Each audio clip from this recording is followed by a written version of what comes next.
जी मैं सारा मटेरियल जो है वो मैं ग्रुप पे शेयर कर दूंगा after the end of the meeting.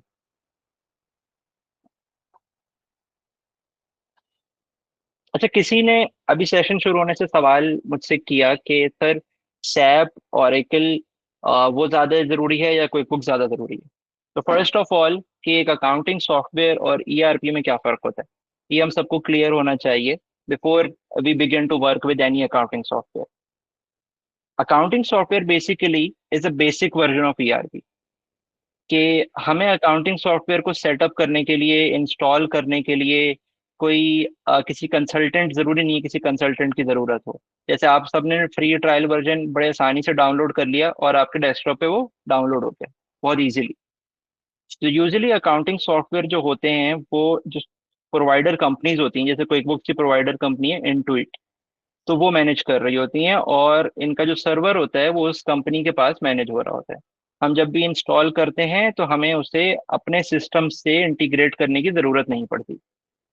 अब ईआरपी क्या होते हैं कि ईआरपी बेसिकली उन ऑर्गेनाइजेशंस के लिए होते हैं जो बहुत लार्ज स्केल पे काम कर रहे होते हैं। जब लार्ज स्केल पे कोई बिजनेस ऑपरेट कर रहा होता है, फॉर इंस्टेंस हम किसी बिजनेस का नाम लेते हैं जो मैन्युफैक्चरिंग बिजनेस में हो, यूनिलीवर फॉर एग्जांपल। अब यूनिलीवर की बहुत सारी सब्सिडरीज हैं, वो बहुत बड़ी एंटिटी है। अब उस बिजनेस को ऑपरेट करने के लिए वो किसी सॉफ्टवेयर के ऊपर नहीं मैनेज कर सकता अपने ट्रांजेक्शन, और कॉन्फिडेंशियलिटी भी बढ़ जाती है। जैसे जैसे बिजनेस के ट्रांजेक्शन और बिजनेस का वॉल्यूम बढ़ जाता है तो उसके जितने भी इंफॉर्मेशन होती है वो उससे ज्यादा कॉन्फिडेंशियल होती जाती है। तो वो क्या करते हैं, वो अपने सर्वर्स के ऊपर, अपने सिस्टम्स के ऊपर जो भी अपना सॉफ्टवेयर होता है उसको होस्ट करते हैं। मतलब वो किसी पब्लिक सर्वर पे, जैसे क्विक बुक्स एक पब्लिक है कि आपने आसानी से डाउनलोड कर लिया, आपने लॉगिन भी कर लिया, इवन आप मेरा लॉगिन आईडी पासवर्ड लेकर अपने लैपटॉप पे भी इसको लॉगिन कर सकते हैं क्विक बुक्स को। बट ईआरपी इस तरह नहीं होता। ईआरपी जो है वो पूरा इंटीग्रेशन जो है किसी भी बिजनेस के सिस्टम्स के साथ इंटीग्रेट होते हैं, और usually most of the time in most of the cases वो बिजनेसेस के अपने सर्वर्स के ऊपर वर्क कर रहे होते हैं। हमारे पास ऐसे भी ईआरपी होते हैं जो क्लाउड बेस्ड होते हैं, अगर आप सबको क्लाउड टेक्नोलॉजी का पता है। तो उसमें यूजुअली ये होता है कि जो पब्लिक क्लाउड या प्राइवेट क्लाउड बेस्ड ईआरपीस भी होते हैं, जिसमें सबसे एक लीडिंग एग्जांपल है डायनामिक्स 365 की। वो माइक्रोसॉफ्ट ऑफिस 365 के क्लाउड पर वर्क कर रहा होता है। But case to case vary करता है।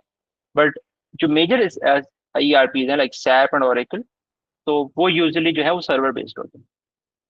और सैप S/4HANA जैसे किसी ने मेंशन किया, that is based on cloud. अच्छा, accounting is more specifically focused on finance. Accounting software जो होता है वो सिर्फ फाइनेंस फोकस होता है। फाइनेंस में अब ऐसे तो फाइनेंस बहुत बड़ा वास्ट टर्म है, लेकिन मैं किस मतलब लिमिटेशन में बात कर रहा हूँ, मैं सिर्फ ये बात कर रहा हूँ कि बुक कीपिंग, कि हमने सिर्फ रिकॉर्ड की इन ट्रांजेक्शन और उसको रिपोर्ट की। तो R2R ना, यानी कि रिकॉर्ड टू रिपोर्ट, ये सब जो है हमारा अकाउंटिंग सॉफ्टवेयर कवर कर रहा होता है। लेकिन इंटीग्रेशन सपोर्ट नहीं करता। ज्यादा से ज्यादा कोई भी अकाउंटिंग सॉफ्टवेयर होगा वो बैंक की इंटीग्रेशन सपोर्ट कर देगा कि बैंक में जो भी ट्रांजेक्शन आ रही है वो आपके अकाउंटिंग सॉफ्टवेयर में रिफ्लेक्ट हो रही होती है, या आपके बैंक से जा रही है तो वो अकाउंटिंग सॉफ्टवेयर में रिफ्लेक्ट हो रही होती है। लेकिन HR, सप्लाई चेन, इस तरह के इंटीग्रेशन अकाउंटिंग सॉफ्टवेयर जो है वो अफोर्ड नहीं कर पाते due to their limited structure. अब HR में क्या होता है कि यूजुअली HR का जितना भी डेटा होता है वो ERP से इंटीग्रेट होता है, यानी कि एम्प्लॉयज की इंफॉर्मेशन और एम्प्लॉयज की सैलरीज, एम्प्लॉय के टैक्सेस, कोई एम्प्लॉय ज्वाइन कर रहा है, कोई एम्प्लॉय छोड़ रहा है, वो सब ERP से इंटीग्रेट होता है। हमारा HR का एक सिस्टम होता है कंपनीज में, HRMS, HR मैनेजमेंट सिस्टम, वो यूजुअली ERP से इंटीग्रेटेड होता है, सैप और एक सब में इस तरह करके होता है। अकाउंटिंग सॉफ्टवेयर में आपको बहुत ही कोई लिमिटेड ऐसा अकाउंटिंग सॉफ्टवेयर नजर आएगा जहाँ HR की इंटीग्रेशन अवेलेबल होगी, और अगर अवेलेबल होगी तो वो इतना ज्यादा इफेक्टिव नहीं होगी। तो अकाउंटिंग सॉफ्टवेयर का बेसिकली जो ऑब्जेक्टिव है that is not the integration of your processes.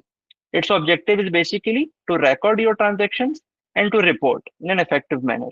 इसी वजह से accounting software is more specifically focused on the small and medium enterprises, not large scale enterprises या मैन्युफैक्चरिंग कंपनीज को बहुत बड़े स्केल की होंगी तो वो अकाउंटिंग सॉफ्टवेयर को प्रेफर नहीं करेंगे। They more prefer on the ERP systems. अब ERP के अंदर भी हमारे पास SMEs के लिए अलग ERP आता है। मैंने यहाँ पे ओडो को मेंशन किया है ना, अकाउंटिंग सॉफ्टवेयर। बट ओडो अपने आप को मार्केट यहाँ पर पाकिस्तान में world wide as a ERP करता है, अपने आप को सैप के बराबर मार्केट करता है। जैसे किसी ने अभी चैट में मेंशन किया मॉड्यूल, ओडो के अंदर मॉड्यूल्स होते हैं बहुत सारे, किसी क्लाउड बेस्ड है तो, और ओडो कहता है कि हमें ईआरपी, हम सब इंटीग्रेशन प्रोवाइड करते हैं। But in most of the cases एक लार्ज स्केल बिजनेस इतना इफेक्टिवली इंटीग्रेट नहीं कर पाता। और ओडो भी मोस्ट एरियाज के अंदर जीरो, क्विक बुक्स या टैली आपने सुना होगा, या जोहो, इन इनकी तरह ही ऑपरेट कर रहा होता है। But with the passage of time जाहिर है हर कोई इतने स्मॉल स्केल से स्टार्ट होता है और आहिस्ता आहिस्ता इंटीग्रेशन से लेके आता है, क्योंकि ये सारे जितने भी सॉफ्टवेयर और ईआरपी हैं ये टेक्नोलॉजी बेस्ड है। तो टेक्नोलॉजी में with the passage of time हमारे पास अपडेट्स आती रहती हैं। अच्छा, यहाँ महानूर ने सवाल किया तो मैं यहीं पे एड्रेस कर देता हूँ उस क्वेश्चन को। ऑल दो Q&A सेशन हम एंड पे रखेंगे, अ, लेकिन ये साथ ही कवर हो जाएगी ये बात कि अकाउंटिंग सॉफ्टवेयर अगर हम क्यों सीख रहे हैं या क्यों इसके बारे में जान रहे हैं, जब सारे बड़े बड़े ऑर्गेनाइजेशन तो ईआरपी यूज करते हैं। लाइक सैप होता है या ओरेकल होता है या डायनेमिक्स होता है, या फिर ओरेकल में मुख्तलिफ मॉड्यूल्स हैं, E1 है, JD एडवर्ड्स है, R12 है, तो वो यूज कर रहे होते हैं। मैं अपने पहले 3 पॉइंट्स कवर कर लूँ कि मैंने इम्प्लीमेंटेशन की बात की, ये मैं कवर कर चुका हूँ कि accounting software is very easy to implement, while the ERP softwares they require more time and resources। और मतलब बहुत एक लेंथी प्रोसेस होता है किसी भी ईआरपी इंटीग्रेशन का। अक्सर आपने एक पोजीशन सुनी होगी, फंक्शनल कंसल्टेंट या ईआरपी इंप्लीमेंटेशन स्पेशलिस्ट, उनका काम ही यही होता है कि वो ईआरपी इंप्लीमेंट करवा रहे होते हैं businesses.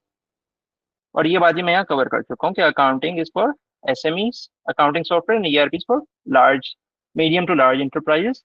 But it varies with case to case.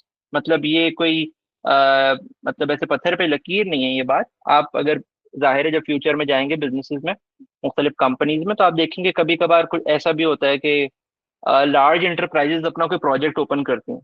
अब मैं अपने एक्सपीरियंस से एक बात करता हूँ कि यूनिलीवर की बात करते हैं। यूनिलीवर ने अपने एक छोटी सी कंपनी खोली, I don't want to name it. और उस छोटी सी कंपनी का एक बहुत बेसिक्स ऑपरेशन था, they wanted to operate in e commerce domain. और मतलब आपने क्रेव मार्ट और इस तरह का एयरलिफ्ट का नाम सुना होगा, तो वो यूनिलीवर ने भी उस तरह का एक बिजनेस खोला। तो उन लोगों ने क्या किया, उसकी जितनी भी अकाउंटिंग थी they were managing on the QuickBooks, not on the SAP. Unilever के अंदर सैप इंप्लीमेंट है, लेकिन उस छोटी सी जो उन्होंने अपना बिजनेस साइड खोली, उसके लिए उन्होंने क्विक बुक्स रखा।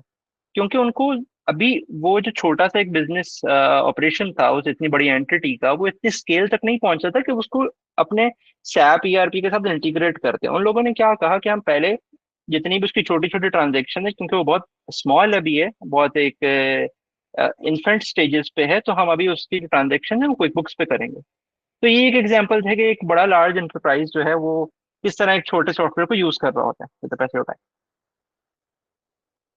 अच्छा, क्विक बुक्स के बारे में अगर मैं आपको बताऊं कि अकाउंटिंग सॉफ्टवेयर में क्विक बुक्स इतना पॉपुलर क्यों है, उसकी वजह यह है कि quick books is one of the oldest accounting software. It was introduced in 1983। आपको बाकी अकाउंटिंग सॉफ्टवेयर भी उसी टाइम पीरियड के अराउंड मिलेंगे। इवन आप अगर टैली 90s में आया था, टैली आज तक वैसे ही है जैसे आया था, और उसमें कोई अपग्रेडेशन आई नहीं। और जोहो जो है वो भी उसी टाइम पीरियड के अराउंड आया।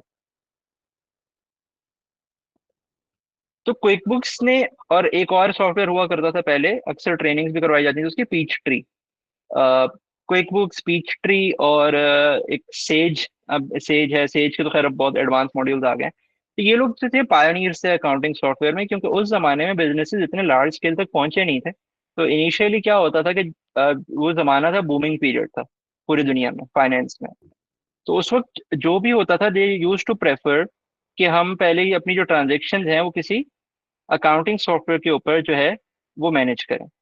तो उस दौर में क्विक बुक्स और टैली और इस तरह के जितने भी सॉफ्टवेयर थे, उन लोगों ने जो है उनका बूमिंग पीरियड था। आज QuickBooks as a benchmark माना जाता है अकाउंटिंग सॉफ्टवेयर के डोमेन में, क्योंकि इसमें ऑप्शंस बहुत सारे अवेलेबल हैं, और it's very easy to navigate, easy to use. तो हमेशा ट्रेनिंग्स वगैरह में या फिर उस हवाले से बड़ी इंपॉर्टेंस दी जाती है इसको। अब हम आते हैं इसकी इंपॉर्टेंस एंड ऑब्जेक्टिव्स। इम्पोर्टेंस, किसी ने मुझसे सवाल किया कि बड़ी कंपनीज के अंदर तो ERPs हैं, हम एक सॉफ्टवेयर क्यों सीख रहे हैं, तो is related to basic book keeping. And most of the people here they are from chartered accounting background. कोई कॉस्ट एंड मैनेजमेंट अकाउंटिंग का है, कोई ACCA का है, और कोई डिग्री बैकग्राउंड का भी होगा। बट आई प्रेफर कि जितने भी लोग इस वाले डोमेन से आते हैं they just try to aim for a strategic level, कि हम किस स्ट्रेटेजिक लेवल फाइनेंस हो जाएंगे, हम बेसिक बुक कीपिंग तो नहीं करेंगे, डेबिट क्रेडिट, तो वो तो एक बहुत क्लरिकल अकाउंटिंग है, हम तो एक चार्टर्ड मैनेजमेंट अकाउंटेंट हैं या हम चार्टर्ड अकाउंटेंट हैं। तो पहली बात तो ये हमें क्लियर होनी चाहिए कि जब भी हम अगर स्ट्रेटेजिक लेवल पे भी पहुंचते हैं तो हम स्टेप बाय स्टेप पहुंचते हैं। और in case if you are on strategic level तो आपको ये पता होना चाहिए कि आपके नीचे के जितना भी स्टाफ है, ये जितने भी प्रोसेसेस हैं, वो कौन कौन से सॉफ्टवेयर पे ऑपरेट करते हैं। और जब आपके अंडर जो भी कोई क्लरिकल अकाउंटेंट काम कर रहा होगा या कोई बुक कीपर काम कर रहा होगा, आपको ये पता होना चाहिए कि वो ट्रांजेक्शन रिकॉर्ड किस तरह करता है और उस ट्रांजेक्शन का वर्क फ्लो क्या है। उसके लिए भी आपको सॉफ्टवेयर का पता होना लाजमी है। और उसके अलावा अगर कोई ऑडिटर बनने का ख्वाहिशमंद है यहाँ पर, तो अक्सर लोग ये पूछेंगे कि हम तो ऑडिट में जाना है तो हम क्यों इस सॉफ्टवेयर के बारे में जाना है। ये देखें, अगर आप ऑडिटर बनते हैं तो आप जब ऑडिट करने जाएंगे तो आप वहाँ पर सिस्टम्स का भी ऑडिट करेंगे, वहाँ ट्रांजेक्शन्स का भी ऑडिट करेंगे। कोई सेल्स की डोमेन देख रहा होगा, कोई एक्सपेंसेस की देख रहा होगा, कोई एचआर या पेरोल देख रहा होगा, कोई ओवरऑल कंट्रोल सिस्टम्स की मॉनिटरिंग कर रहा होगा। तो उस वक्त जब आप ये सब चीजें कर रहे होंगे, आपको जब तक नहीं पता होगा कि ये जो भी मतलब वहाँ का उस कंपनी का स्टाफ है जहाँ मैं ऑडिट कर रहा हूँ वो रिकॉर्ड किस तरह कर रहा है, तो आप इफेक्टिवली तौर पे तो ऑडिट नहीं कर पाते हैं, कर पाएंगे वहाँ का। तो उसके लिए भी आपको लाजमी पता होना चाहिए कि अकाउंटिंग सॉफ्टवेयर काम किस तरह का। अच्छा, क्विक बुक्स, सिर्फ क्विक बुक्स का पता होने का मकसद ये नहीं है कि आपको बाकी सॉफ्टवेयर का पता नहीं चलेगा। ठीक है, सारे अकाउंटिंग सॉफ्टवेयर जो हैं वो कम और बेश सेम फीचर होती हैं। बस ये होता है कि उनकी नेविगेशन डिफरेंट होती है, कहीं इंफॉर्मेशन लिस्ट कहीं और आ रही है तो जीरो के अंदर वो कहीं और दिख रही होगी आपको, उसका शॉर्टकट कुछ और है तो दूसरे सॉफ्टवेयर का शॉर्टकट कुछ और होगा। बट सबके फंक्शन सेम होते हैं। तो आपका जो मेन ऑब्जेक्टिव है वो पता होना चाहिए कि उनका फंक्शन क्या है, कि यार कोई भी अकाउंटिंग सॉफ्टवेयर है उसका फंक्शन क्या है और उसमें जो सेल्स या परचेज या चार्ट ऑफ अकाउंट्स वगैरह वो किस तरह मैनेज होते हैं। तो it could be respective to any accounting software that you are using, not only QuickBooks। दूसरी बात आई कि ये तो उनके लिए बात होगी जो कहते हैं हम लार्ज एंटरप्राइजेस में जाना चाहते हैं। तो पहले जैसे मैंने बात की कि लार्ज एंटरप्राइजेस भी कभी कभार क्या होते हैं, वो छोटे सॉफ्टवेयर से स्टार्ट करते हैं और फिर आहिस्ते आहिस्ते बड़े ईआरपीस में जाते हैं। सेकेंडली, स्टार्टअप्स का ट्रेंड है आजकल।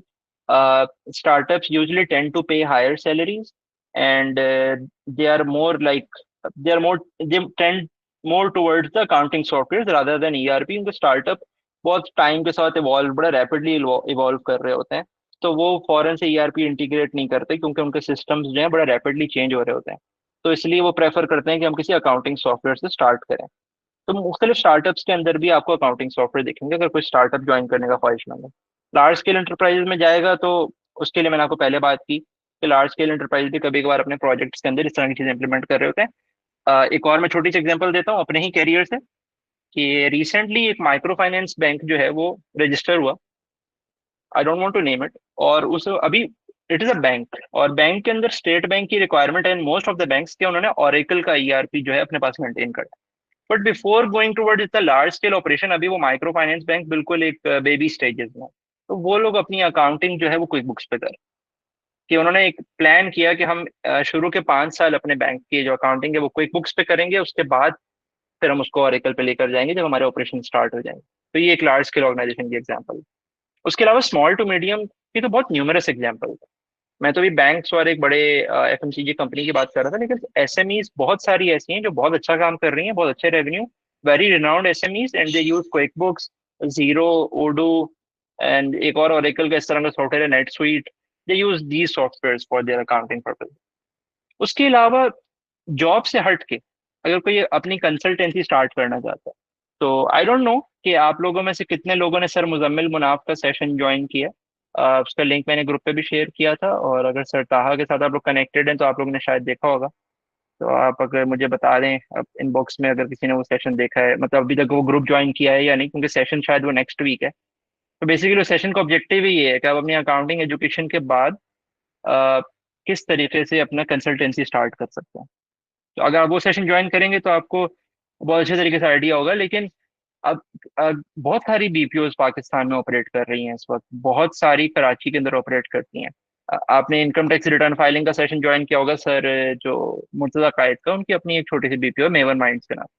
अब बीपीओज क्या करती हैं, यूजुअली बीपीओज के जो मुख्तलिफ जितने भी प्रोजेक्ट्स वो लोग लेती हैं, अच्छा, जिसको ग्रुप लिंक नहीं मिला मैं दोबारा से ग्रुप में शेयर कर दूंगा उसको। अच्छा, बहुत सारी जितने भी इस तरह की बीपीओज हैं वो यूजुअली ऑपरेट कर रही होती हैं इन यूएस एंड कनाडा, क्योंकि ज्यादातर प्रोजेक्ट्स वहां से आते हैं, यूएस कनाडा एंड यूके। तो मोस्ट जितने भी इस तरह के प्रोजेक्ट्स हैं वो वहां से आते हैं, क्योंकि वहाँ बहुत बड़ी इंडस्ट्री है स्मॉल एंड मीडियम इंटरप्राइजेस की। यूएस और कनाडा में large enterprises are at totally different level. SMEs एक बिल्कुल डिफरेंट लेवल पे हैं। एसएमई इतनी ज्यादा है वहाँ पे, इतनी ज्यादा है कि कहा जाता है कि अगर अभी कोई भी बीपीओ अगर वो खोलता है तो उनके पास अभी भी बहुत मार्केट साइज अवेलेबल है अपनी कंसल्टेंसी स्टार्ट करने के लोगों का, कि वो यूएस और कनाडा के क्लाइंट्स लें और उन पे काम करें, कि इतना बड़ा वॉल्यूम अवेलेबल है। तो अच्छा, वहाँ के क्लाइंट्स की मोस्ट प्रेफरेंस क्या होती है? वो सैप और ऑरिकल वगैरह नहीं चाह रहे होते।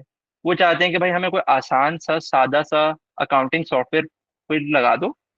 आप भी कंसल्टेंसी प्रोवाइड कर सकते हैं, आप बोलते हैं हाँ मैं इंप्लीमेंट करवा दूंगा, आप बस मुझे अपनी बिजनेस ट्रांजेक्शन ला कर दे दें, तो मैं उसके अंदर जो है ये सारा क्विक बुक्स वगैरह इंटीग्रेट कर दूंगा।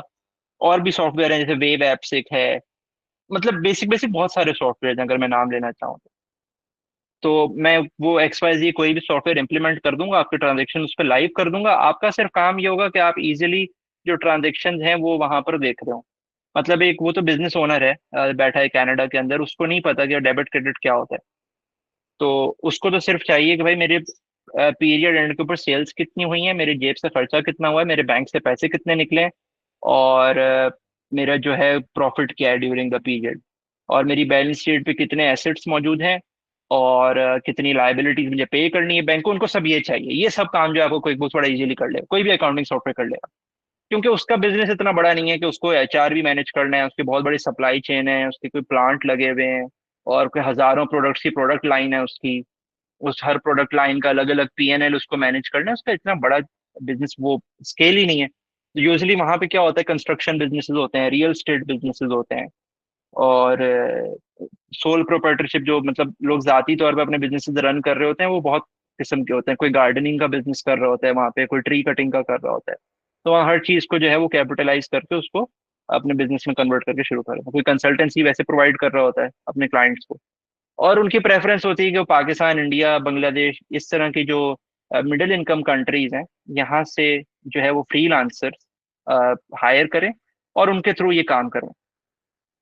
तो आप जब भी अगर अपवर्क वगैरह खोलेंगे तो आपको ये चीज़ बड़ा सिग्निफिकेंटली दिखेगी कि वहाँ क्विक बुक्स के बहुत सारे जो हैं वो प्रोजेक्ट्स आते हैं। Just for a brief overview, इसके बाद हम क्विक बुक्स के ऊपर जाएंगे, वहाँ स्टार्ट करेंगे। तो मैं आपको दिखाता हूँ कि अपवर्क के ऊपर क्विक बुक्स की कितनी डिमांड है। अभी तक किसी को कोई क्वेश्चन है, किसी को कोई क्वेरी है तो दे कैन श्योरली आस्क।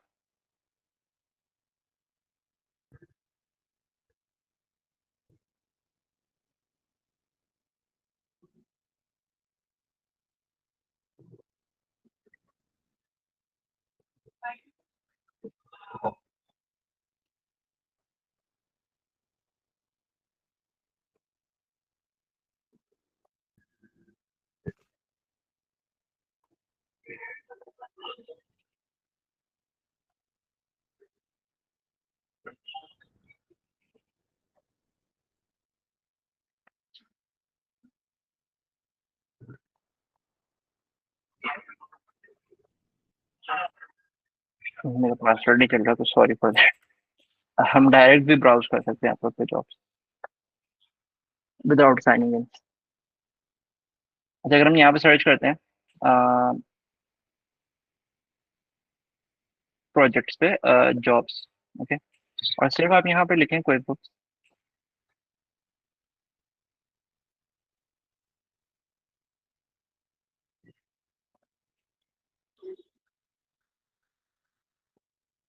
तो आपको इतनी सारी जॉब्स जो हैं बिल्कुल टॉप पे, और बहुत बहुत वो रैपिडली आ रही होती हैं। आप अगर देखेंगे ना आपको बहुत सारी नजर आ रही होंगी। अब देखें, बुक कीपिंग अकाउंटिंग मैनेजर चाहिए इस कंपनी को, their gold standard accounting firm in the US.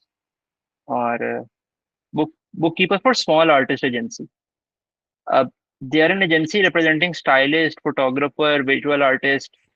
अब एक छोटी सी एजेंसी होगी, शायद उनके पास आर्टिस्ट होंगे जो कि इस तरह के काम करते होंगे, फोटोग्राफर्स होंगे, उनको अपना बिजनेस मैनेज करना है, तो उनको भी यहाँ पे स्किल्स में क्विक बुक्स मेंशन। इसी तरह और बहुत बेसिक बेसिक प्रोजेक्ट होते हैं, जैसे create invoices in QuickBooks online from monday.com project.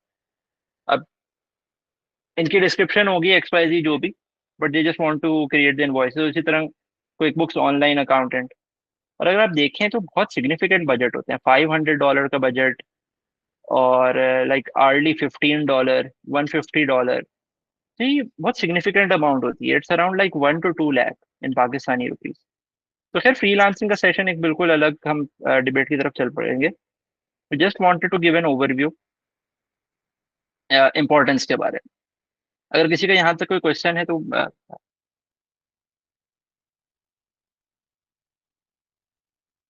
अच्छा, यहाँ किसी ने लिखा है कि is it necessary for freelancer to buy pro quick books.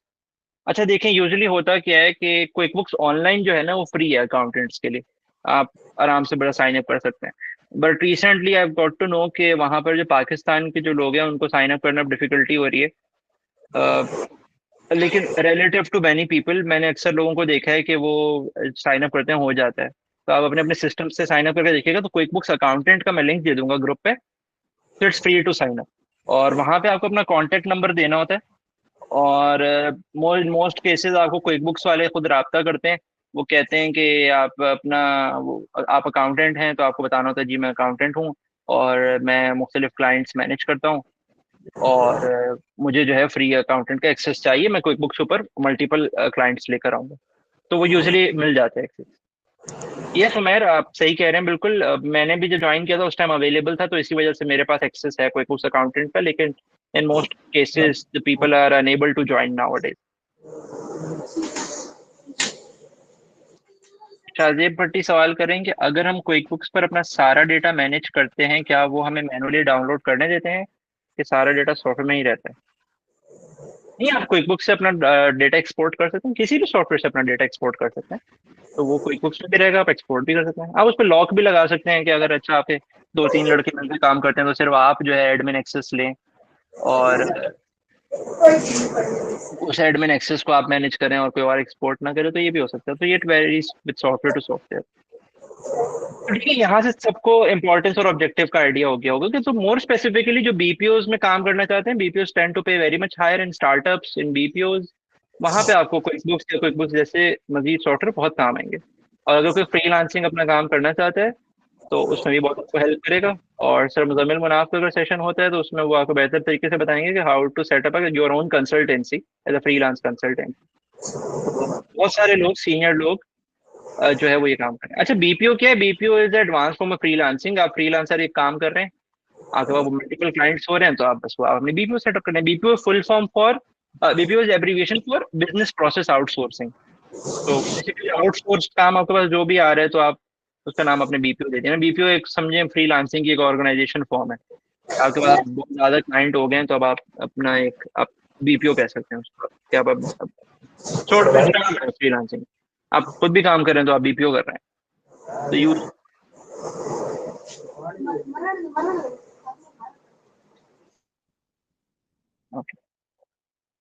So let's move forward. अच्छा, किसी ने ये भी सवाल किया था मुझसे, ग्रुप पे भी अक्सर लोग सवाल कर रहे थे कि क्विक बुक्स ऑनलाइन और क्विक बुक्स डेस्कटॉप में क्या फर्क है। तो क्विक बुक्स ऑनलाइन और क्विक बुक्स डेस्कटॉप के अंदर बहुत मेजर फर्क नहीं है।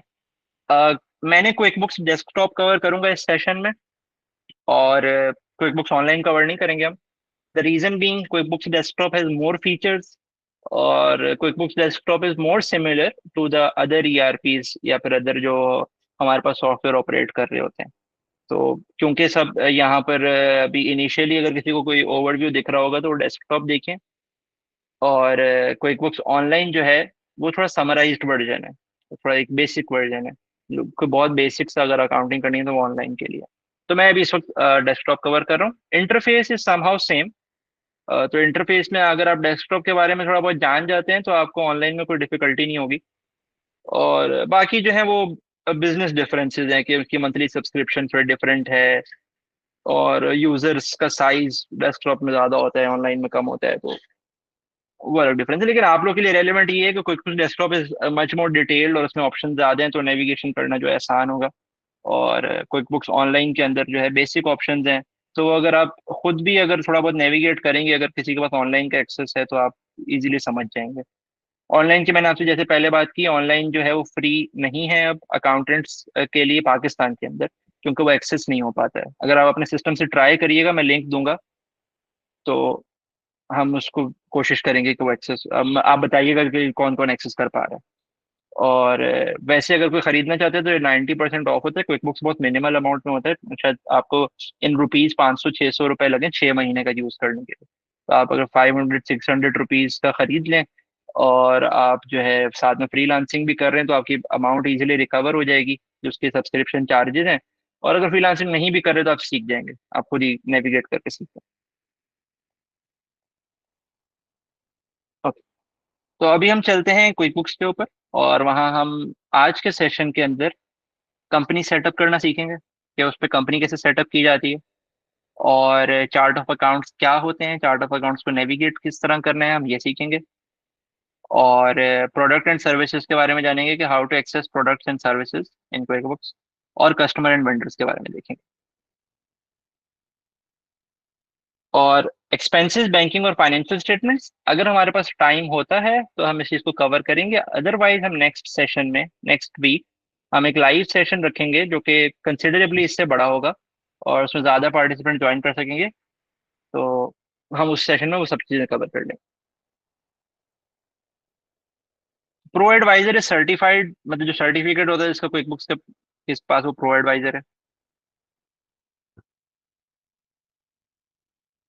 जी, मैं जो भी किसी का क्वेश्चन होगा आप मुझे व्हाट्सएप पे अप्रोच करिएगा जरूर, ग्रुप के थ्रू, तो मैं वहाँ पे किसी को भी कुछ भी कोई रिसोर्सेज चाहिए हो तो मैं दे दूँ। अविनाश, हम बहुत बेसिक लेवल पे कवर करने वाले हैं, क्योंकि ऑल्दो आई प्लान्ड के कोई 100 पार्टिसिपेंट ज्वाइन करेंगे, but we have like 60% of the registered participants. और उसमें आई एम एक्सपेक्टिंग के हम थोड़ा बेसिक लेवल से स्टार्ट करेंगे, क्योंकि आगे हम ऑन गोइंग फर्दर वीक्स के अंदर हम इसको एडवांस लेवल पे लेकर जाएंगे। ठीक है, तो वही हम क्विक बुक्स ओपन करते हैं अपने पास। For now I be unable to cater your questions, क्योंकि मेरे पास जो है वो कोई कुछ सॉफ्टवेयर ओपन है, तो मैं ये आपको ब्रीफ कर रहा हूँ, और किसी का कोई क्वेश्चन आता है तो आई केटर इन दी एंड। अगर आप लोग के पास क्विक बुक्स इंस्टॉल्ड है तो आप लोग अपने साथ साथ पैरेलल ओपन कर लें, और बेशक आप टैब को इस तरह करके भी हाफ ओपन करके मेरी स्क्रीन वाली टैब कर सकते हैं और अपनी एक्चुअल टैब साथ खोल सकते हैं। तो इट्स अप टू यू।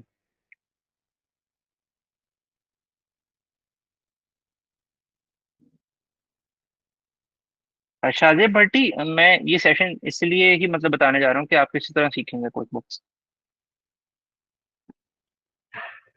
मैं और भी रिसोर्सेज प्रोवाइड कर दूंगा, और मैं ये बता दूंगा कि ऑनलाइन क्या क्या रिसोर्सेज अवेलेबल हैं, आप वो एक्सेस कर सकते हैं। मेरे पास अपनी कोई पर्सनल रिसोर्सेज मौजूद हैं, मैं वो भी आपको बता सकता हूँ।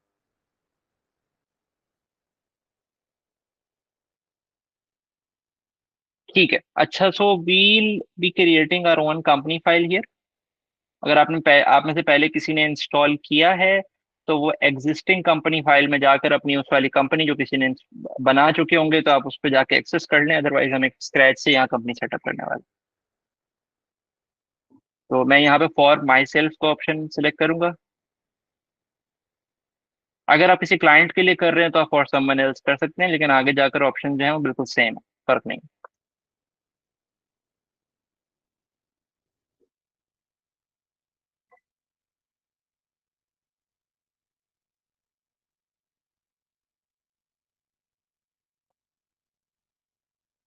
तो ये साइन इन के लिए पूछ रहे हैं, क्योंकि हमारा अकाउंट नहीं है इस वक्त लोगों के पास, तो साइन इन लेटर सेलेक्ट कर लें। अगर आप लोग के पास अकाउंट है तो वो साइन इन का ऑप्शन आ जाना चाहिए, अदरवाइज आप लोग साइन इन लेटर का ऑप्शन सेलेक्ट कर लें। बिजनेस सेम के अंदर हम यहाँ पर हम कवर करेंगे, if anybody want to suggest, मुझे जो जहन में आ रही है वो एक आ रही है कि हम एक कंप्यूटर कंपनी जो कि कंप्यूटर रीसेल वगैरह करती है, तो हम कंप्यूटर को नाम रख देते हैं उसका। अच्छा, इंडस्ट्री हम सेलेक्ट कर सकते हैं। इंडस्ट्री सेलेक्ट करने के लिए आप, मैं जैसे आईटी इंडस्ट्री सेलेक्ट किया, तो मैंने कंप्यूटर को नाम रखा है। अच्छा, यहाँ पर अकाउंट्स आपको दिख रहे होंगे। ये वो अकाउंट्स हैं जो आपके क्विक बुक के चार्ट ऑफ अकाउंट्स के अंदर बाद में जाकर आएंगे। ये इंडस्ट्री सिलेक्ट करने का हमें ऑप्शन क्यों देता है क्विक बुक्स? क्योंकि आप जो इंडस्ट्री सिलेक्ट करते हैं वो आगे उसी से रेलेवेंट चार्ट ऑफ अकाउंट्स आपको शो करता है आगे ऑप्शंस में जाके। अदरवाइज आप अदर और नन भी कर सकते हैं। आप अदर और नन कर दें, कोई चार्ट ऑफ अकाउंट्स में मेंशन नहीं कर रहा, आप जाके स्क्रैच से खुद से अपने अकाउंट्स स्टैब्लिश करें। इसी तरह आप जनरल सेलेक्ट कर सकते हैं, तो जनरल में बिल्कुल बेसिक बेसिक चीजें आ रही होती हैं। अभी हम क्योंकि कंप्यूटर से स्टार्ट करते हैं, आप सबकी अपनी मर्जी है, हर कोई अलग अलग तरीके से कर सकते हैं, but process will remain same. Firstly if we'll go with none, तो हमें बिल्कुल स्क्रैच से सारे चार्ट ऑफ अकाउंट स्टैब्लिश करने पड़ेंगे। उसके it will take a lot of time. तो उस हवाले से मैं किसी दिन अलग से एक चीज रिकॉर्ड करके मैं आपको दे दूंगा, अगर आपको उससे सर्च करना है। अच्छा, एंटरप्राइज के अंदर आप जनरल बिजनेस सेलेक्ट करें, और फिर आगे जाके आप इस चीज को जो है वो एक्सेस कर। इंडस्ट्री स्पेसिफिक के अंदर आप जनरल सेलेक्ट करें, और यहाँ पर जाके इस वाले ऑप्शन में जहाँ पर अभी हम मौजूद हैं, यहाँ पर जाकर आप बिजनेस सेलेक्ट करें। और बिजनेस टाइप, अच्छा ये बिजनेस टाइप क्यों वो शो कर रहा होता है? क्विक बुक्स का कोई मकसद नहीं है कि वो जाने कि आप पार्टनरशिप हैं, सोल प्रोप्राइटर हैं, क्योंकि क्विक बुक्स कोई ऐसी सीपी नहीं है कि कंपनी रजिस्टर कर रहा हो आपकी। बेसिकली उसका मकसद ये होता है कि इस बिजनेस टाइप के अकॉर्डिंगली वो आगे आपको जो टैक्स फाइलिंग के अंदर जो ऑप्शन दे रहा होता है ना क्विक बुक सॉफ्टवेयर के अंदर, वो आपके बिजनेस टाइप के अकॉर्डिंगली जो है वो दे रहा होता है। अगर आप सिंगल मेंबर हैं तो ये फॉर्म 1040 यूएस का है, पाकिस्तानी यहाँ नहीं आ रहे होते। इसी तरह मल्टी मेंबर है तो इस तरह आ रहा होता है, पार्टनरशिप है तो इस तरह। हम क्योंकि कंपनी के अकाउंट है तो कॉर्पोरेशन कहेंगे, पाकिस्तान में कॉर्पोरेशन को हम प्राइवेट लिमिटेड कंपनी बोलते हैं। तो बाहर मुल्क वहां पे इनकॉर्पोरेटेड INC डॉट लिखा जाता है यूएस वगैरह में, लेकिन पाकिस्तान के अंदर हम प्राइवेट लिमिटेड लिखते हैं, PVT LTD dot. Admin email, हम अपना ईमेल डाल देंगे यहाँ पे।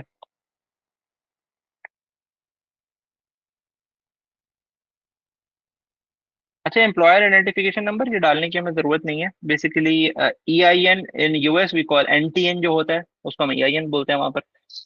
और तो हमें यहाँ पर डालने की जरूरत नहीं है। अगर आपकी कंपनी में कोई NTN अवेलेबल है तो आप हाँ यहाँ पर जरूर डालें। बिजनेस एड्रेस भी डालना चाहें तो आप डाल सकते हैं, तो ये कंपलसरी नहीं है। तो हम क्योंकि पाकिस्तान में अवेलेबल नहीं है तो इतना USR, तो हम US ही रखेंगे। वैसे जरूरी नहीं है ऑप्शन सेलेक्ट करना, तो हम आगे चलते हैं।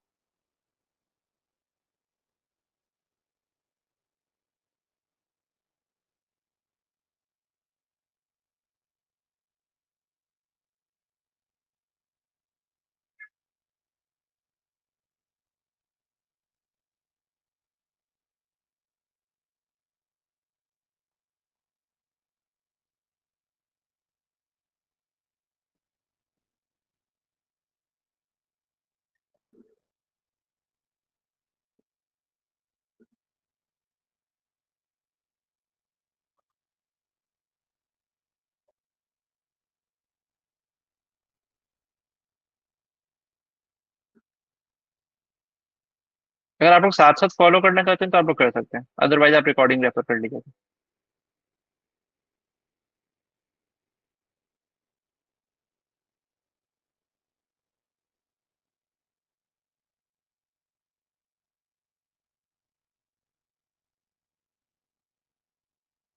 अच्छा, ये हमारे क्विक बुक्स डेस्कटॉप का इंटरफेस आ गया।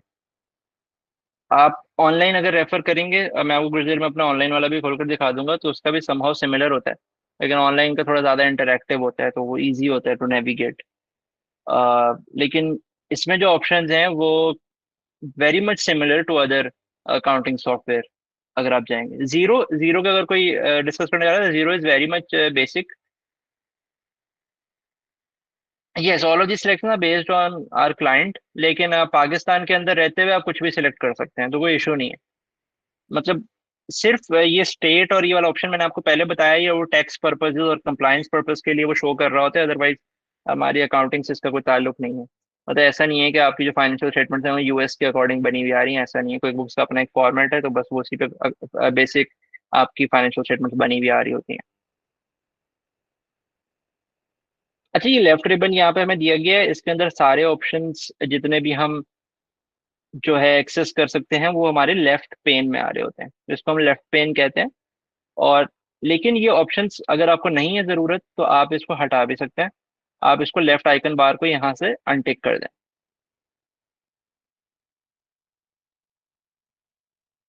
सॉरी, हाइड आइकन बार। तो आप यहाँ से इसको हाइड कर दें। तो ये आप अगर ज़रूरत नहीं, उसकी वजह क्या है कि ये सारे ऑप्शन जो साइड पर आ रहे थे वो आपको ऊपर यहाँ भी मेंशन किए होते हैं। तकरीबन all of the options are available in the upper. लेकिन अगर आप इसको टॉप पे रखना चाहते हैं तो आप इसको टॉप पे भी रख सकते हैं, जैसे साइड वाले बार को। तो ये सारे जो हैं शॉर्टकट्स, अगर आपको बिल पे जाना है, इनका माई कंपनी एक्सेस करनी है, बैंक फीड्स, तो सारे यहाँ पर अवेलेबल है। हम इसको लेफ्ट पे रखेंगे। और अच्छा, अब मुख्तलिफ सॉफ्टवेयर के अंदर हमारे पास शॉर्टकट्स भी अवेलेबल होते हैं। अब सैप के अंदर अगर कोई जानता है, या फिर एक्सेल के अंदर भी शॉर्टकट्स हमारे पास, हम ऑल्ट की से जो है वो एक्सेस करते हैं। इसी तरह यहाँ पर भी ऑल्ट की is very useful in accessing the shortcut. अगर आपको नजर आ रहा हो तो आपको यहाँ पे दिख रहा होगा कि एफ के नीचे एक अंडरलाइन है, ई के नीचे अंडरलाइन हुआ हुआ है, वी, एल, इसी तरह ऑनवर्ड, सी, एन। यहाँ पे वेंडर में ओ के नीचे हुआ हुआ है, कस्टमर्स में यू के नीचे हुआ हुआ है। उसकी वजह क्या है? अच्छा, फेवरेट्स के नीचे इसलिए नहीं हुआ क्योंकि फेवरेट्स हम खुद ऐड करते हैं। फेवरेट्स होते ही नहीं है। और कुछ चीज़ जहन में सवाल है, फेवरेट्स हम खुद ऐड करते हैं, यार हमें यहाँ से चार्ट ऑफ अकाउंट फेवरेट्स में ऐड करना है, ठीक है।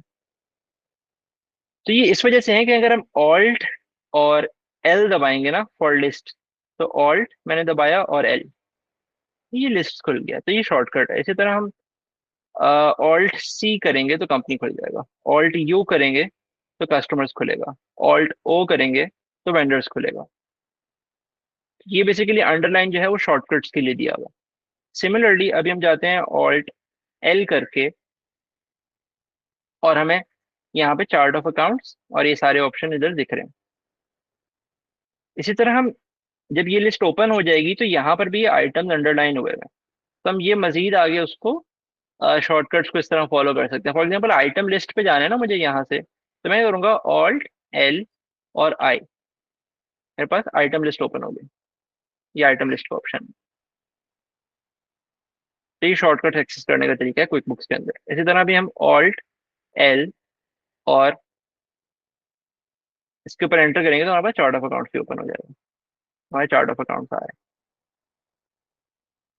उसके अलावा क्विक बुक्स के अंदर एक और ऑप्शन होता है, विंडोज लिस्ट का। अब विंडोज लिस्ट का क्या फायदा है कि जब आप मल्टीपल चीजें ओपन कर देते हैं, जैसे लाइक चार्ट ऑफ अकाउंट्स मैंने ओपन कर दिए, मैंने आइटम लिस्ट ओपन कर दी, मैंने मैं यहाँ जाके वेंडर में जाके वेंडर सेंटर ओपन कर देता हूँ, ठीक है। तो अब मुझे एक ही टाइम के अंदर बहुत सारी चीजें एक्सेस करनी पड़ रही हैं। फॉर एग्जांपल वेंडर सेंटर भी मेरे पास मौजूद है, चार्ट ऑफ अकाउंट्स भी हैं, आइटम लिस्ट भी है, होम भी है। लेकिन मुझे बार बार तो मैं यहाँ नहीं जाऊँगा अपर वाले रिबन पे। तो मैं क्या करूँगा, मैं इसको साइड से एक्सेस कर लूंगा।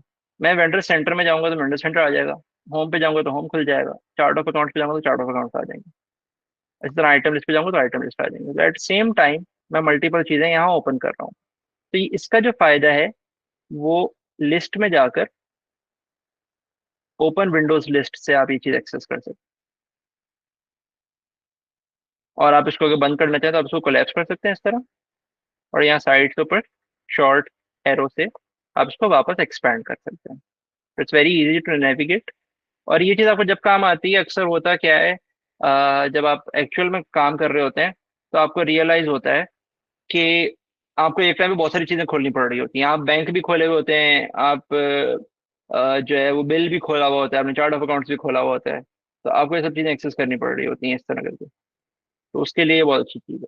बहुत सारे सॉफ्टवेयर में नहीं होती है, मैंने खुद ऑब्जर्व की है। जहाँ तक किसी का कोई सवाल, तो basically it's a basic navigation जो आपको सामने सामने चीजें नजर आ रही हैं। इसके बाद हम चलते हैं चार्ट ऑफ अकाउंट्स की तरफ।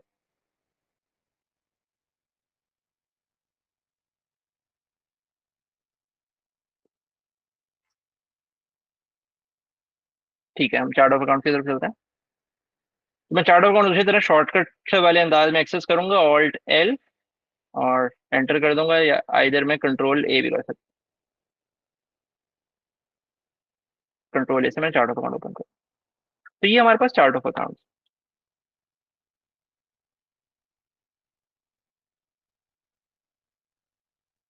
अच्छा, अब बहुत सारे लोगों को ये क्वेश्चन होता है, जब मैंने भी इनिशियली जब अकाउंटिंग इस तरह के बेसिक अकाउंटिंग के बारे में मुझे बहुत नॉलेज हुई थी, तो मेरे हम क्योंकि जो कोर्स में पढ़ रहे होते हैं सी ए में, ईसीसीए में, आईसीएमए में, जो इनिशियल कोर्सेज में पढ़ रहे होते हैं, हमने चार्ट ऑफ अकाउंट्स की टर्म सुनी नहीं होती। और जब भी आप जाते हैं ना काम करने, तो इस खासतौर पर इस तरह के सॉफ्टवेयर पे जब आप काम करते हैं, तो आपको चार्ट ऑफ अकाउंट सुनाई देता है कि चार्ट ऑफ अकाउंट्स क्या है। और chart of accounts sound like a very fancy term. Trial balance तो एक मतलब वो चिलर टर्म हो गया पुरानी। तो चार्ट ऑफ अकाउंट और ट्रायल बैलेंस में फर्क क्या होता है? इन स्मॉल सेंसेस, मतलब इन लिटरल सेंसेस कोई फर्क नहीं चार्ट ऑफ अकाउंट और ट्रायल बैलेंसेस के अंदर। लेकिन अगर हम टेक्निकल पॉइंट ऑफ व्यू से देखें, तो बेसिकली चार्ट ऑफ अकाउंट्स हमें हमेशा बैलेंस का टोटल दे रहे होते हैं, एक सॉफ्टवेयर में जितना भी बैलेंस का टोटल आ रहा है उस पर। जबकि ट्रायल बैलेंस एक टेक्निकल चीज है जो कि हमें total sum of debits and total sum of credits at a single point of time show कर रहा होता है। मतलब अगर हमें एज एट जून 30 2024 अगर हमें अपने टोटल डेबिट्स और क्रेडिट्स का चाहिए, तो फॉर दैट पर्पज मुझे ट्रायल बैलेंस एक्सेस करना होगा। चार्ट ऑफ अकाउंट्स में जैसे हमने यहाँ खोला हुआ है, तो चार्ट ऑफ अकाउंट्स आपको कहीं भी टाइम नहीं दिखाएगा कि किस टाइम पे टोटल है। आपको सिर्फ वो एक वक्त का दिखा रहा होगा कि अच्छा ये आज मैंने 21 जुलाई है, मैंने कंपनी सेटअप की है, ये जब का टोटल आ रहा है। अब जब भी सिस्टम खोलेंगे चार्ट ऑफ अकाउंट, उस वक्त का टोटल दिखाएगा, not sum of debits and credits. Although यहाँ पे आपकी बैलेंस शीट आइटम्स भी आ रहे हैं और आपकी इनकम स्टेटमेंट पीएनएल आइटम्स भी शो हो रहे हैं at the same time.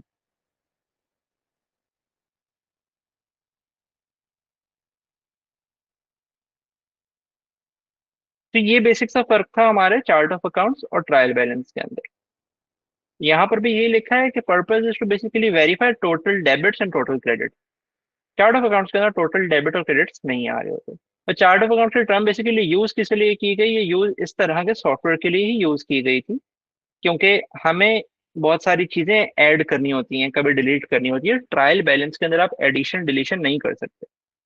Trial balances, अगर आपने बेसिक अकाउंटिंग पढ़ी है तो आपको अच्छी तरह पता है, from we start from the double entry bookkeeping, और उसके बाद हम जर्नल जर्नल मेंटेन कर रहे होते हैं, फिर हमारा जनरल लेजर होता है, फिर हमारे कंट्रोल अकाउंट्स होते हैं, जनरल लेजर से सब लेजर्स होते हैं, और फिर बिल्कुल एंड में जाके ट्रायल बैलेंस हमें टोटल किसका दे रहा होता है? जनरल लेजर्स का, जो हमारे कंट्रोल अकाउंट लेजर्स होते हैं उनका टोटल दिखा रहा होता है। तो आप ये जाकर ट्रायल बैलेंस में एडिट नहीं कर सकते। लेकिन चार्ट ऑफ अकाउंट्स आपको अक्सर सॉफ्टवेयर में जहाँ को इस तरह की अकाउंटिंग करनी होती है, वहां पे आपको ये फैसिलिटी दे रहा होता है कि आप इधर एडिशन डिलीशन कर लें, और यही अकाउंट जाके आपके जीएल्स के अंदर रिफ्लेक्ट कर रहे होते हैं। तो बेसिकली आपके अकाउंट्स की समरी, इन अदर वर्ड्स।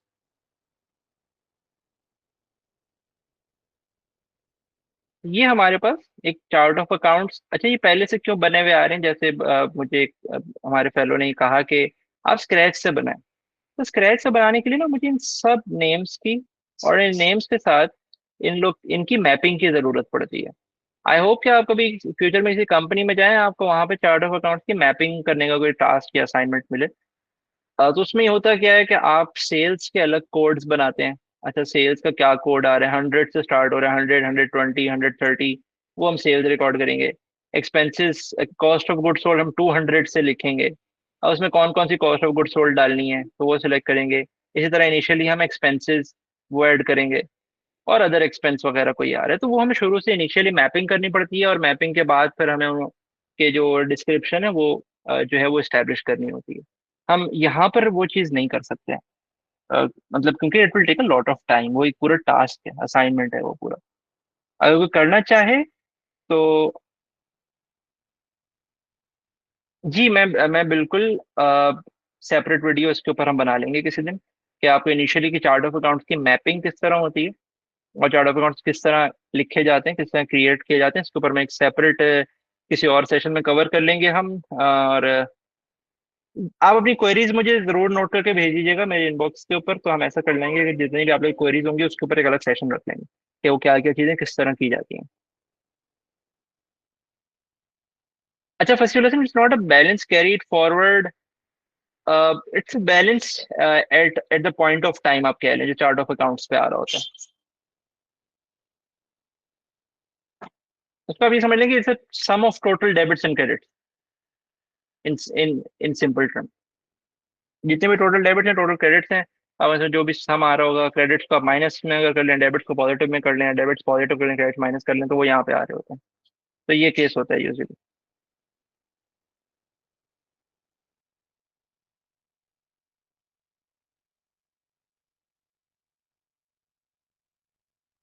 अच्छा, अगर अब है यहाँ पर हमें, अच्छा यूजुअली होता क्या है कि क्विक बुक्स के अंदर आप जब भी कोई कंपनी स्टैब्लिश करते हैं तो उसमें वो बैंक्स शो नहीं कर रहा होता। बैंक्स इस वजह से नहीं शो कर रहा होता क्योंकि हर कंपनी के बैंक की information is very much confidential and it's respective to the operations of each and every company.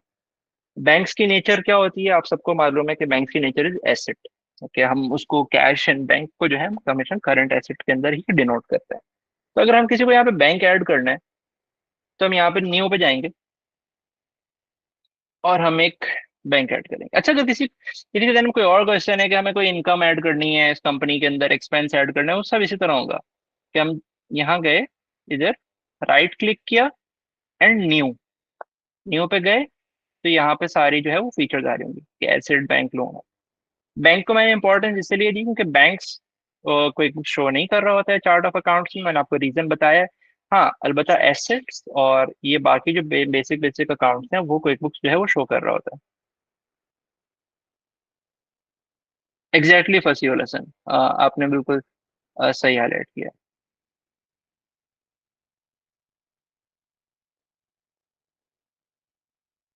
तो हम बैंक में जाते हैं,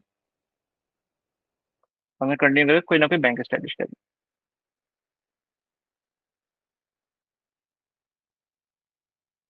अच्छा, अब बैंक में यूजुअली जब भी आप कभी कोई ना कोई चार्ट ऑफ अकाउंट स्टैब्लिश कर रहे होंगे या कभी भी कोई नाम रख रहे होंगे, तो बैंक्स में यूजुअली हम क्या करते हैं कि हम जब भी किसी भी अकाउंट का नाम रखते हैं ना बैंक में, तो आपने सिस्टम में भी देखा होगा अगर कोई प्रोफेशनली काम करता है तो हमारे पास या तो इनिशियल 4 डिजिट या लास्ट के 4 डिजिट या दरमियान के 4 डिजिट हम शुरू में लिख रहे होते हैं या एंड में लिख रहे होते हैं उस अकाउंट नेम पे, ताकि हमें एक आइडिया रहे। तो मैं भी इस वक्त रैंडम एक 4 डिजिट एज्यूम कर रहा हूँ कि ये मेरे बैंक अकाउंट नंबर के हैं और ये मेरा मीज़ान बैंक का बैंक अकाउंट है। अच्छा, अब हम यहाँ पर्पज लिखेंगे ये मेरा बैंक अकाउंट है किस लिए। अब यूजुअली कंपनीज के अंदर तीन तरह के ऑपरेशंस होते हैं। एक बैंक अकाउंट कंपनी मैनेज कर रही होती है just in order to make payments to their vendors, जो उनके कंपनीज के सप्लायर्स वगैरह होते हैं उनको पेमेंट कर रहा होता है। और एक bank account usually company manage कर रही होती है अपने डे टू डे एक्सपेंसेस, जो कंपनी के अपने जाती एक्सपेंस होते हैं, मतलब एम्प्लॉयज के एक्सपेंस हो गए, छोटे मोटे एक्सपेंस, ऑपरेशनल एक्सपेंस हो गए, फ्रेट के हो गए, वो एक अलग बैंक अकाउंट मैनेज। और तीसरा बैंक अकाउंट कंपनी मैनेज कर रही होती है for the purpose of savings. तो सेविंग्स में क्या होता है, सेविंग्स के अंदर हम यूजुअली जो कंपनी ने पैसा रिटेन करना होता है और ऑपरेशंस के लिए यूज नहीं करना होता, तो वो बैंक अकाउंट जो है कंपनी जो है सेविंग्स में मेंटेन कर रही होती है। और अगर किसी का सवाल है कि सेल्स वगैरह जो आती हैं वो कस्टमर की जो रिसीव होती हैं वो कहाँ जाती हैं, वो भी usually in most of the cases savings में ही जा रही होती हैं, क्योंकि हम सेल्स का जो भी अकाउंट है हम उसको ऐसे ऑपरेशनली यूज नहीं कर रहे होते। इसी तरह अगर हमारा जो ऑपरेशनल अकाउंट है कोई, जो हमने दूसरे, जब मैंने कहा जो चेक वगैरह बनाने के लिए हमने बनाया हुआ है, उसके पैसे उसमें भी पैसे चाहिए होते हैं ना, तो कंपनी ना सेविंग्स वाले अकाउंट से एक अमाउंट जो है हर महीने उन अकाउंट्स में डाल रही होती है in order to manage those expenses. तो ये सारा काम जो है वो यूजुअली कंपनीज के अंदर ट्रेजरी वाले मैनेज कर रहे होते हैं, लेकिन अगर आप as a freelancer as a consultant काम कर रहे हैं तो आपको खुद भी पता होना चाहिए कि आप बैंक्स के अकाउंट्स किस तरह मैनेज कर रहे होंगे।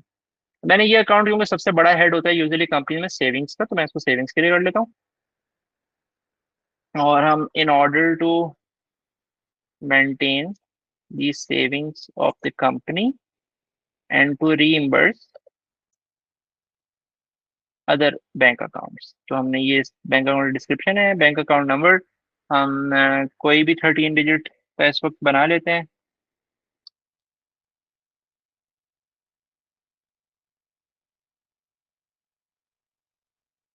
9 डिजिट्स ये हो गए, 4 डिजिट्स वो हो गए जो हमने एज्यूम किए थे हमारे बैंक अकाउंट के आखिरी के नंबर्स हैं। और मैपिंग के अंदर ये हमारा बैलेंस शीट एसेट्स कैश में ही जाएगा, क्योंकि बैंक हमेशा हम बैलेंस शीट के अंदर किस में शो कर रहे होते हैं, अपने कैश एंड बैंक में शो कर रहे होते हैं। तो यहाँ पे शो करेंगे और इसको हम सेव एंड क्लोज कर दें। तो ये हमारे यहाँ पे, सॉरी मेरा सॉफ्टवेयर जो है कुछ इशू कर रहा है।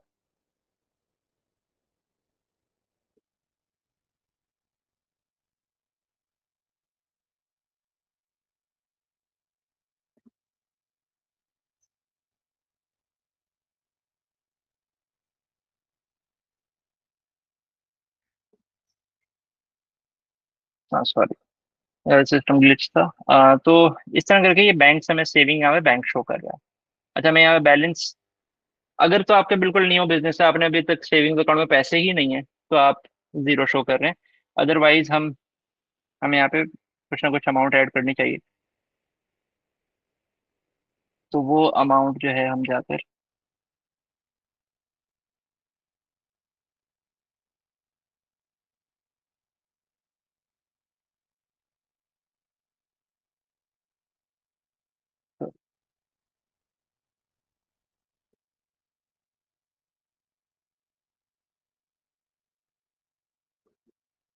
तो हम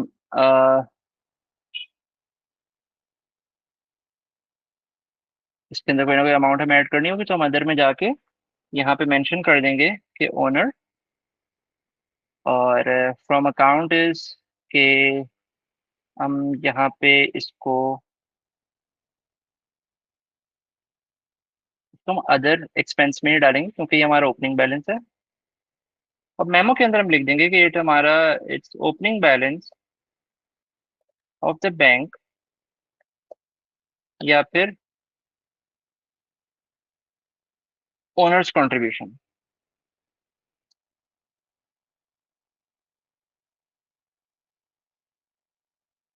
पेमेंट मेथड हम नहीं सेलेक्ट करेंगे, और अमाउंट अमाउंट यहाँ पर हम 10,000 जो है वो मेंशन कर देते हैं।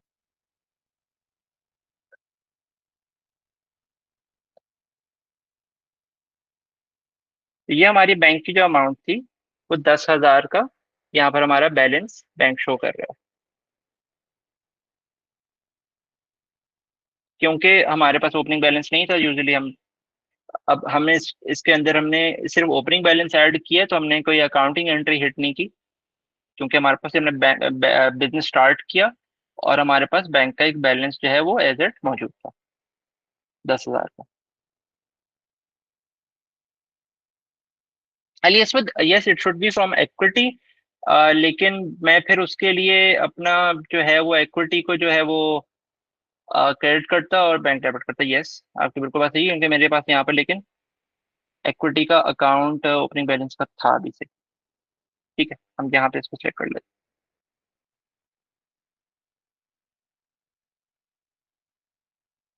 बट यूजुअली क्योंकि bank balance, QB is not based on double entry system. देखें, मैं आपको इसमें बता दूं कि जो अकाउंटिंग सॉफ्टवेयर हैं वो डबल एंट्री सिस्टम पे किस तरह ऑपरेट नहीं कर रहे होते। आप अकाउंटिंग जो है एक्सपेंसेस की और बिल्स की, तो बिल्कुल डबल एंट्री पे ही कर रहे होते हैं, सही है।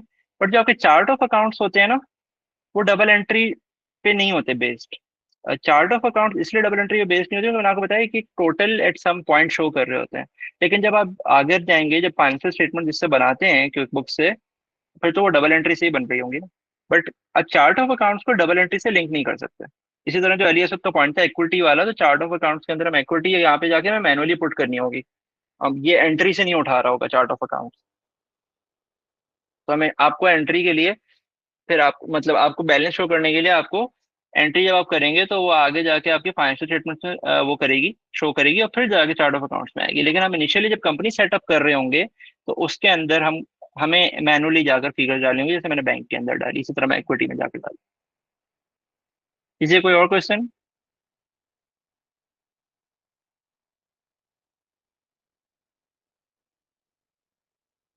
इसी तरह हमें मजीद जो है, अगर बैंक अकाउंट्स जो है वो बनाने हैं, yes for chart of accounts manually. लेकिन अगर आप डबल एंट्री बाद में, जब मैं आपको बताऊंगा आगे आने वाले प्रोसीजर्स के अंदर, जब आप डबल एंट्री कर रहे होंगे, तो फिर आप जो है वो अब आहिस्ता आहिस्ता यहाँ पर जो है वो पोर्ट्रे करता रहेगा, जो भी आपका बैलेंस होगा।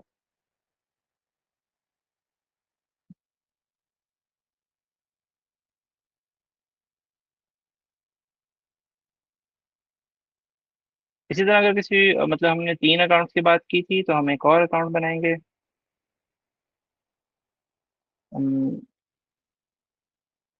आई डोंट नो कि इस तरह क्यों एक्ट कर रहा है। हम यहाँ से भी ओपनिंग बैलेंस डाल सकते थे बाय द वे। 6998, हम मीज़ान बैंक ही रखेंगे, और हम इसको सेविंग से बजाय कर दें checking account. Checking account is usually, basically it is for the purpose of making payments, तो हम उसको चेकिंग अकाउंट का भी नाम देते हैं, या फिर पाकिस्तान में करंट अकाउंट भी बोल रहे होते हैं क्योंकि हमारी ट्रांजेक्शन जो है उसे एक्टिवली हो रही होती हैं। तो हम इसका पर्पज रखते हैं in order to make payments to vendors and suppliers. ये हमारा अकाउंट है। अकाउंट नंबर हम इसका भी इसी तरह रखेंगे, 1 2 3 4 5 6 7 8 9 एंड 6 9 9 8। 9 डिजिट का 4 डिजिट, 13 डिजिट का अकाउंट नंबर हो गया। मैं ओपनिंग बैलेंस इसके अंदर भी मैं ऐड कर देता हूँ। अच्छा, क्योंकि बैंक स्टेटमेंट का अगर आपका कोई एंडिंग बैलेंस है तो आप बैंक स्टेटमेंट, आप अगर पहले सॉफ्टवेयर पे नहीं थे, आप अपनी बुक सॉफ्टवेयर पे, आपका कोई क्लाइंट है वो सॉफ्टवेयर पे मैनेज नहीं कर रहा था अपनी बुक्स, और पहले ऐसी कैश पे काम करता था या बैंक पे काम करता था, बट उसने अपनी ट्रांजेक्शन रिकॉर्ड नहीं की हुई थी, तो आप जो है वो एंडिंग बैलेंस किसी और मतलब उसकी बैंक स्टेटमेंट का भी डाल सकते हैं। तो जैसे मेरा, अगर कोई मेरा कंपनी है, उसका ईयर एंड था 30 जुलाई में, 1 जुलाई से जो है अकाउंट्स बना रहा हूँ, तो मैं एंडिंग बैलेंस उसका डाल देता हूँ कि मैं 5,000 रुपये उसके पास रखे हुए थे 30 जून को। रिजल्ट करके मैं सेवन टू उसको भी कर दिया।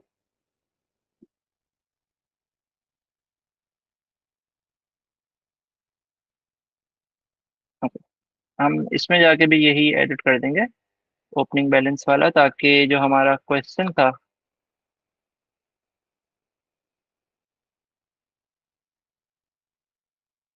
वो क्लियर हो जाए। इसके लिए हम इस डिपॉजिट को डिलीट करेंगे और फिर हम जाकर वहाँ पे चार्ट ऑफ अकाउंट्स में इसके अंदर ओपनिंग बैलेंस ऐड कर देंगे। इसका भी हम 10,000 हमने रखा था, और 30 जून हम उसको सेवन क्लोज कर। जैसे कि आप देख सकते हैं, तो अब हमारा इक्विटी का बैलेंस है 15,000। जिस तरह उनका क्वेश्चन था फंसी का, उसी तरह बिल्कुल अब हमारा चार्ट ऑफ अकाउंट भी उस तरह पोर्ट्रे करे, लेकिन आप मैनुअली भी कर सकते हैं। जैसे हमने 10,000 डाला, मैं ओपनिंग बैलेंस अगर करंट अकाउंट में ऐड नहीं करता, मैं 5,000 डालता और मैं मैनुअली जाकर इक्विटी का कोई भी अकाउंट सेलेक्ट करके यहाँ से उसके अंदर 15,000 डाल लेता। Chart of account is very easy to edit और डिलीट एनीथिंग, जैसे मैंने बड़ी आसानी से भी कर लिया। ट्रायल बैलेंस हमेशा लिंक्ड होता है from general ledger to sub ledger to your double entry. Trial balance में आप इस तरह करके प्लस माइनस नहीं कर सकते,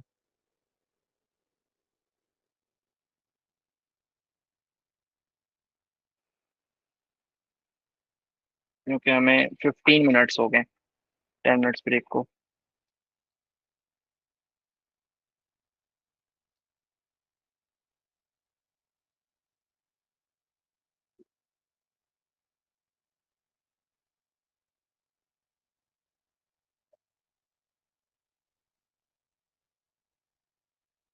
ओके, तो ये हमने चार्ट ऑफ अकाउंट में बैंक्स ऐड किया है यहाँ पर, और मैं अभी स्क्रीन शेयर करता हूँ।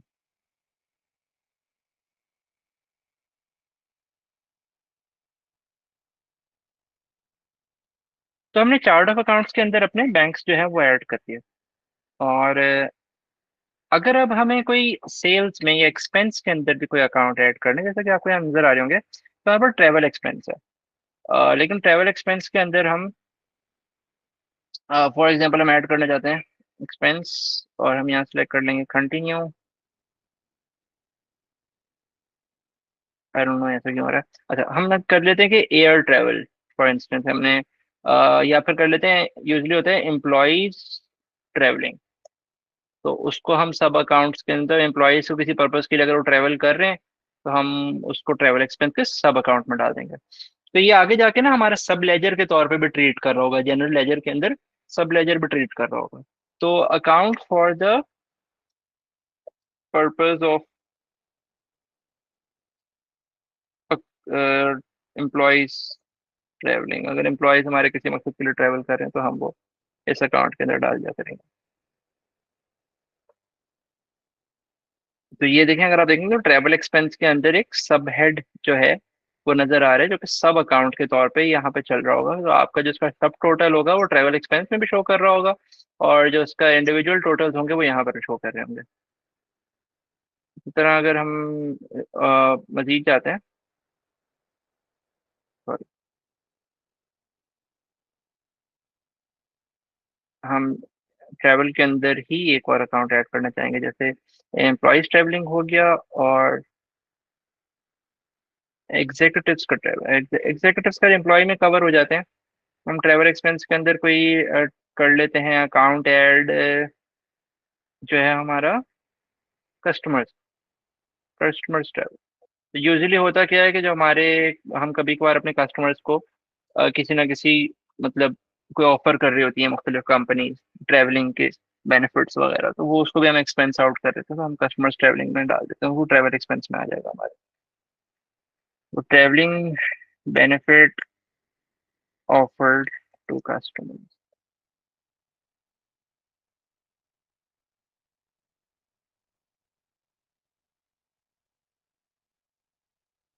मैं तो सब अकाउंट सेलेक्ट करना भूल गया।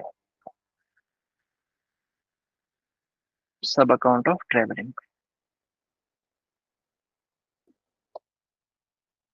ठीक है। तो ये इस तरह करके आप सब अकाउंट जो हैं वो इसमें ऐड कर सकते हैं। इसी तरह ये आप जैसे देख रहे हैं, ये बैंक हमारे पास आ रहा है, और ये ट्रैवल के अंदर सब अकाउंट्स आ रहे हैं। अब इसी तरह मुझे सेल्स जो है वो, सेल्स सॉफ्टवेयर और सेल्स हार्डवेयर आ रही हैं। तो इसके लिए अब हम मजीद चाहेंगे कि अब हमें क्विक बुक्स के अंदर ये डिफाइन करना है कि मैं कौन कौन से आइटम्स जो है वो बेचता हूँ, इधर इन द फॉर्म ऑफ प्रोडक्ट या इधर इन द फॉर्म ऑफ सर्विस। अब वो डिफाइन करने के लिए मुझे क्या करना होगा? मैं यहाँ पर जाकर सब अकाउंट्स नहीं ऐड कर सकता, क्योंकि जब मैं इनवॉइस कर रहा हूँ अपने कस्टमर्स को, तो मैं अपने सब लेजर नहीं सिलेक्ट कर रहा हूँ, मैं तो अपना प्रोडक्ट सिलेक्ट कर रहा हूँ ना। तो उस वजह से उसके लिए फिर हम जाएंगे यहाँ पर आइटम लिस्ट पे। उस आइटम लिस्ट हम यहाँ पहले भी खोला था, हम इधर से भी एक्सेस कर सकते हैं। हम ऑल्ट एल आई करके भी एक्सेस कर सकते हैं, और हम होम पेज से भी एक्सेस कर सकते थे। अगर हम इसको थोड़ा सा, तो ये हमारे पास सब जो जो हमने खोला अब तक वो सब यहाँ पे शो हो रहा है, और हम यहाँ से जो है उसको सिलेक्ट कर सकते हैं। हम आइटम लिस्ट पे आना, तो हम आइटम लिस्ट पे जाते हैं।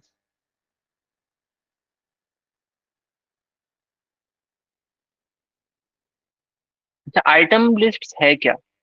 आइटम लिस्ट ये है कि अगर कोई कंपनी मुख्तलिफ प्रोडक्ट जो है वो सेल कर रही है, या फिर मुख्तलिफ सर्विसेज जो है वो अपने कस्टमर्स को ऑफर कर रही है, लेकिन वो जितनी भी चीजें हैं वो किसी ना किसी प्राइस पे बेच रही होगी, और वो प्राइस हमें अपने सिस्टम्स के अंदर रिकॉर्ड करनी है। यार इतनी प्राइस का ये आइटम है, इतनी प्राइस का ये है, इतनी प्राइस का ये है। कोई जैसे फॉर एग्जांपल अभी हम कंप्यूटर, हमने इंडस्ट्री सेलेक्ट की थी, तो हम मोस्ट प्रोबेबली क्या लैपटॉप्स ही बेचते होंगे, माउस कीबोर्ड इस तरह के आइटम बेचते होंगे। तो वो सब जो है हमें टाइम टू टाइम वो चीज़ें हमें ऐड करनी होंगी। तो हम आइटम लिस्ट में जाके न्यू पे जाएंगे। अच्छा, टाइप के अंदर हमारे पास मुख्तलिफ ऑप्शंस आ रहे हैं।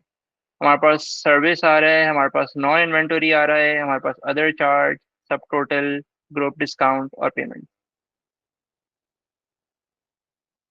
अच्छा, service, non inventory part, other charge, सब टोटल, इन सब में डिफरेंस क्या है?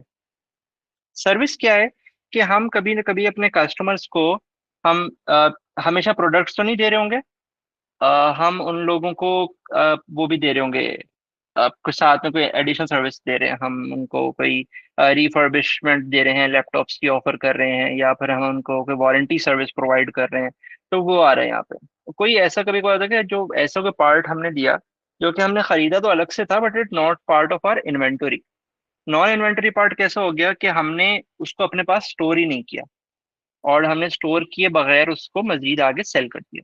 जैसे कि हम ड्रॉप शिपिंग के अंदर हम ये मोड यूज करते हैं कि हम सप्लायर से कोई पार्ट लेते हैं और हम उसको आगे बेच देते हैं, हम उसके बाद स्टोर नहीं करते। इन्वेंट्री वो हमेशा चीज होगी जो हमारे पास इन स्टोर मौजूद होगी, तो वो हम नॉन इन्वेंट्री पार्ट में डाल देंगे। अदर चार्ज के अंदर आप रैंडम कुछ भी डाल सकते हैं। अगर आप अपने कस्टमर्स को कुछ भी चार्ज करते हैं, जैसे यहाँ पे मेंशन भी है कि it is use for miscellaneous labour material part charges delivery charges. आपको कोई भी एक्स वाई जी कस्टम, आपको कोई चार्ज क्रिएट करना है जो कि आप अपने कस्टमर्स की इनवॉइस में ऐड करेंगे, तो वो आप उसको अदर चार्ज में मेंशन करेंगे। सब टोटल इज फॉर, आप एक आइटम यहाँ क्रिएट कर दें, ठीक है, और ये आइटम क्या करेगा, ये जितना भी आपके इनवॉइस में जितना भी टोटल आ रहा है ना, ये उसके ऊपर जो है ऐड कर देगा। तो यूजुअली होता क्या है कि हम, अगर कोई टैक्स फिक्स है आपकी इंडस्ट्री के अंदर, ऐसा टैक्स है, जैसे मैं बात करूं कि आईटी इंडस्ट्री के अंदर पाकिस्तान में, सिंध का जो सर्विस सेल्स टैक्स है वो फिक्स है कि 8%। जो कि अब मुख्तलिफ केसेस में रिसेंटली 13% हुआ है। और कहीं कहीं अगर स्टैंडर्ड सर्विस टैक्स जो है SST चार्ज हो रहा है तो वहाँ 15% हुआ है। तो वो अगर हम फिक्स करना चाहें तो वो मैं यहाँ पे उसको आइटम सेलेक्ट करके मैं उसकी अमाउंट और उसको प्राइस में डाल दूंगा, तो जब भी मैं अपनी कस्टमर्स को इनवॉइस कर रहा हूँ तो वो खुद ब खुद उस पर टोटल पे हिट कर देगा। और ये ग्रुप इस वजह से है कि इससे फायदा क्या होता है कि कुछ आपके ऐसे रिकरिंग आइटम्स होते हैं कि आपको हर वक्त सेल करने हैं। ठीक है, अगर आपको कोई माउस है और आप एक ही मॉडल का माउस रखते हैं हमारी इंडस्ट्री में, ये अगर आप जो हमने इंडस्ट्री सेलेक्ट किया है या इसके अलावा कोई और इंडस्ट्री अगर आप उस इंडस्ट्री में ऑपरेट कर रहे हैं, तो उसमें ऐसे आइटम हैं जो आप मतलब बहुत आपके रिकरिंग आइटम है ना, तो आप क्या करेंगे, आप उसके इंडिविजुअल अलग अलग प्रोडक्ट की लिस्ट नहीं बनाएंगे या सर्विस की लिस्ट नहीं बनाएंगे। आप एक ग्रुप आइटम बना देंगे और उस ग्रुप का नाम रख देंगे XYZ कोई भी, कि हमारी सोप्स हैं और यही सोप्स जाते हैं अगर कोई सोप इंडस्ट्री में काम करते हैं। अदरवाइज हमारे से रेलिवेंट इंडस्ट्री नहीं है ये जो हमने इंडस्ट्री सेलेक्ट की थी, हमने IT इंडस्ट्री सेलेक्ट की थी। और आप जाकर यहाँ पे items one by one create कर देंगे। तो अभी मैं वही आइटम्स का आपको बताऊंगा कि आपका आइटम ऐड किस तरह है। और ये है डिस्काउंट। आप अगर आपको डिस्काउंट क्रिएट करना है कि आप मुख्तलिफ आइटम्स के ऊपर डिस्काउंट ऑफर करते हैं अपने कस्टमर्स को, तो उस डिस्काउंट के लिए आप पहले से अपने सिस्टम के अंदर या आइटम्स में जाकर आप वो डिस्काउंट जो है वो मेंशन कर दें। और जब भी आप कस्टमर्स को इनवॉइस कर रहे होंगे, हम आगे जाके इस चीज को डिस्कस करेंगे, तो आप ये वाला डिस्काउंट सेलेक्ट करिएगा और वो डिस्काउंट ऑफर कर दीजिएगा। तो डिस्काउंट, आप अकाउंटिंग स्टूडेंट है, आप सबको पता होगा डिस्काउंट हमारे पास दो टाइप के होते हैं। हमारे पास एक ट्रेड डिस्काउंट होता है और एक हमारे पास जो है वो जो ट्रेड डिस्काउंट होता है उसको हम अपनी इनवॉइस के टोटल वैल्यू में से माइनस कर देते हैं। और जो हमारे पास दूसरा डिस्काउंट होता है, I can remember the name, लेकिन उस डिस्काउंट को हम जो है वेरी करते हैं अपने, और उसको हम एक्सपेंस आउट करते हैं अपने डिस्काउंट वाले अकाउंट के अंदर।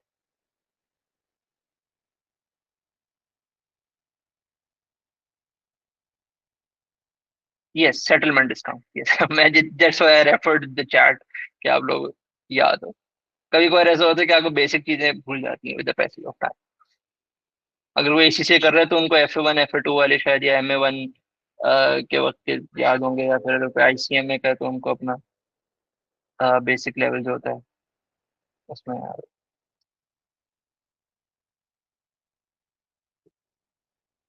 अच्छा, अब ये जो है ये पेमेंट है। आपके कोई ना कोई ऐसे वेंडर या सप्लायर्स होंगे जो आपके पार्ट पेमेंट आपको पे कर देते होंगे ऑलरेडी कुछ ना कुछ परसेंटेज की फॉर्म के अंदर। तो आप ये पेमेंट अगर यहाँ पे क्रिएट कर देंगे ना, तो आप जब भी अपनी इनवॉइस सेलेक्ट करेंगे तो आप हमेशा वहां जाकर पेमेंट का अगर ऑप्शन सेलेक्ट कर लेंगे तो वो क्या करेगा, आपकी इनवॉइस अमाउंट में से डायरेक्टली 100 200 जो है वो पार्ट पेमेंट की फॉर्म में आपकी वहां से कम कर देगा अमाउंट। ये इस वजह से कि आप अगर पहले से ये चीज सेलेक्ट बनाना चाहते हैं अपने अकाउंट के अंदर। और वो पेमेंट अगर आप डायरेक्टली अपने बैंक अकाउंट में डिपॉजिट करना चाहते हैं कि यार वो 100 रुपए मेरे कस्टमर ने पहले से मुझे दे दिए थे, या 1000 रुपए 10,000 रुपए जो भी है उसने मुझे ऑलरेडी दे दिए थे through cash cheque debit card वगैरह, और वो पैसे जो है वो यहाँ पर डिपॉजिट कर दो मेरे बैंक अकाउंट। इसको सिर्फ हम आइटम नेम देंगे, अमाउंट हम वहां जाकर बड़ा इजीली सेलेक्ट कर सकते हैं जब भी हम कोई सेल्स इनवॉइस जो है वो क्रिएट कर रहे होंगे। तो ये सारे जो है ये आइटम लिस्ट है। और आइटम लिस्ट जो है वो हम अपने बिजनेस को इफेक्टिवली ऑपरेट करने के लिए हम इन ए वेल मैनर उसकी इन्वॉइसिंग करने के लिए हम यूज कर रहे होते हैं। किसी का कोई क्वेश्चन है यहाँ तक? आइटम ओपन कहाँ से करना था? अच्छा, आइटम ओपन हमें यहाँ से लिस्ट से, आइटम लिस्ट, या आप Alt+I दबाएंगे तो आइटम लिस्ट ओपन होगा। यहाँ से आइटम लिस्ट ओपन। और ये जो मैंने खोला था न्यू आइटम, वो उसी आइटम लिस्ट पे जाके न्यू से आइटम लिस्ट और आइटम्स और न्यू। ठीक है, हम जाते हैं सर्विस के ऊपर। तो हम कोई जैसे हम अपना सर्विस ऑफर कर रहे हैं, जैसे हम laptop maintenance, repair and maintenance. ठीक है, लैपटॉप रिपेयर एंड मेंटेनेंस और इसका सब आइटम। अच्छा, सब आइटम हमने क्रिएट नहीं किया। सब आइटम इसको बनाए थे रिपेयर एंड मेंटेनेंस के नाम से, उसको भी सर्विस रखते हैं। और रिपेयर एंड मेंटेनेंस के नाम से हम एक सब आइटम बना देंगे। कैटेगरी के अंदर जाकर हम, हमारे पास जो कैटेगरी मौजूद नहीं है, हम उसको अनकैटेगराइज रखते हैं। अच्छा, ये ऑप्शन यहाँ पे इसलिए दिया हुआ है, अगर आप ये सर्विस किसी और से करवा रहे हैं, आप खुद नहीं कर रहे हैं, इधर सब कॉन्ट्रैक्टर से या पार्टनर, मतलब आप इस काम को भी आगे मजीद आउटसोर्स करते हैं उस वजह से। तो this item is used for repair and maintenance purpose. हम इसका रेट रख देते हैं कि, इसका रेट हम नहीं रखेंगे क्योंकि हमारा ये वो है ना, मेन हेड है। Specify an account.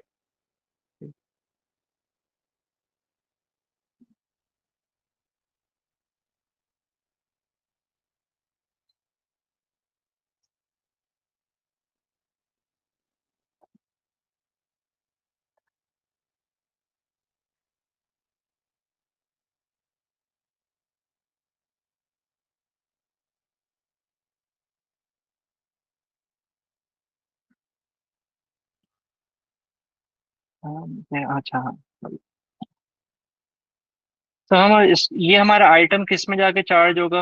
अच्छा, ये हमारे सॉर्ट ऑफ सर्विस हम प्रोवाइड कर रहे हैं, रिपेयर एंड मेंटेनेंस की हम अपने कस्टमर्स को प्रोवाइड कर रहे हैं। तो ये हम अपने हार्डवेयर सेल्स में या फिर सपोर्ट एंड मेंटेनेंस में रिकॉर्ड करेंगे। तो हम इसको सपोर्ट एंड मेंटेनेंस में रिकॉर्ड करेंगे क्योंकि हमने इंडस्ट्री जो है सेलेक्ट की थी, ये वाली। ठीक है, अब मैंने लैपटॉप रिपेयर एंड मेंटेनेंस को मैंने सब आइटम बना दिया रिपेयर एंड मेंटेनेंस का। और this account is specifically for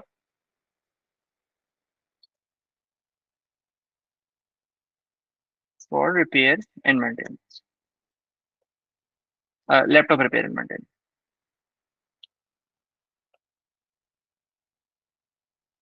इसका हम रेट रख देते हैं, तो उसमें हमने रेट सेलेक्ट नहीं किया था क्योंकि उसको हमने मेन आइटम बनाया था, हम सब आइटम्स के रेट रख देते हैं। तो फॉर एग्जांपल हम जो बेसिक रिपेयर का चार्ज करेंगे 3000, और इसमें हम अकाउंट जो है वो अपना सेलेक्ट करेंगे हम, सेल सपोर्ट मेंटेनेंस इनकम। तो ये अब हमें मेन, हमें एक सर्विस शो कर रहा है यहाँ पे, ये हमारी सेल्स है। इसकी प्राइस शो नहीं कर रहा क्योंकि अगर प्राइस आप रखना चाहते हो तो रख सकते हैं, क्योंकि लेकिन हम आगे इसके सब अकाउंट्स बना रहे हैं, तो हम इसको रखना नहीं चाहेंगे। तो मैं मजीद इसमें रिपेयर मेंटेनेंस ऐड कर सकता हूँ। जैसे अगर इसको डुप्लीकेट कर दूं, मुझे और कुछ नहीं करना, मुझे सिर्फ इसमें जाके, पहले लैपटॉप था, अब मैं कर देता हूँ कि आपको अगर पीसी है तो हम उसके पीसी के रिपेयर मेंटेनेंस के पैसे भी चार्ज करते हैं, पीसी का सब आइटम बना देंगे। इस तरह करके ये हमारे सब आइटम जो है बनते जाएंगे। इसमें हम प्राइस आप चेंज कर सकते हैं, आप जैसे 3000 लैपटॉप को करते हैं तो पीसी का अगर 1500 करने, हाफ तो करते हैं, तो दैट्स अप टू यू। इस तरह करके ये हमारी रिपेयर एंड मेंटेनेंस की सर्विस हो। तो भाई मैं लैपटॉप और पीसी के रिपेयर एंड मेंटेनेंस की सर्विस प्रोवाइड करता हूँ, और जब भी मैं सेल करने जाऊंगा तो मैं इतने चार्ज करूँगा। ये मेरे सिस्टम में ऑलरेडी रिकॉर्डेड है। इसी तरह करके अगर मैं कुछ और ऑप्शन ऐड करना चाहता हूँ, नॉन इन्वेंटरी पार्ट। अच्छा, नॉन इन्वेंटरी पार्ट हम सिलेक्ट करेंगे ना, तो उसका अ, फर्क क्या पड़ेगा? आप नॉन इन्वेंटरी पार्ट को ना कभी भी ट्रैक नहीं कर सकते क्योंकि it is not part of your inventory. और अगर आपकी इन्वेंटरी का पार्ट नहीं है तो वो आपके करंट एसेट्स में भी शो नहीं होगा। इन इस तरह के जितने भी आइटम्स होंगे ना, उनको आप, आपके सिर्फ डायरेक्टली आप उस पर सिर्फ जो है वो सेल्स रिकॉर्ड हो रही होंगी आपकी, अगर आप उसको बेचेंगे, और एज एट रिकॉर्ड हो जाएंगी जैसे कि जैसे होगा। तो आपके पास वो आइटम, आप उसको ट्रैक भी नहीं कर सकते कि आप किसी भी पर्पस के लिए वो आइटम ट्रैक कर सकें कि वो आइटम आपकी इन्वेंटरी में मौजूद है या नहीं। तो ये वजह जो है ये नॉन इन्वेंटरी पार्ट के अंदर अकर होगी। अच्छा, अब क्योंकि मैंने आईटी सर्विस सेलेक्ट की थी, तो उसमें इशू ये था कि हम उसमें प्रोडक्ट नहीं मेंशन कर सकते।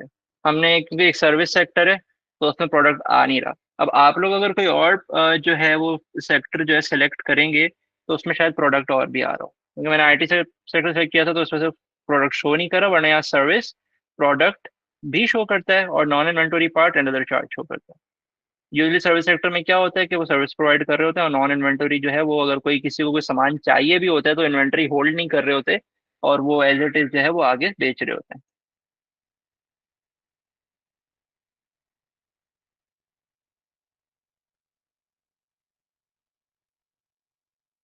तो हम नॉन इन्वेंटरी पार्ट अगर हमारे कस्टमर्स को फॉर एग्जांपल हम लैपटॉप रिपेयर मेंटेनेंस प्रोवाइड कर रहे हैं तो हम इसको आईटी से रिलेटेड ही रखते हैं। हम इसमें नाम रख देते हैं कि website hosting and development service.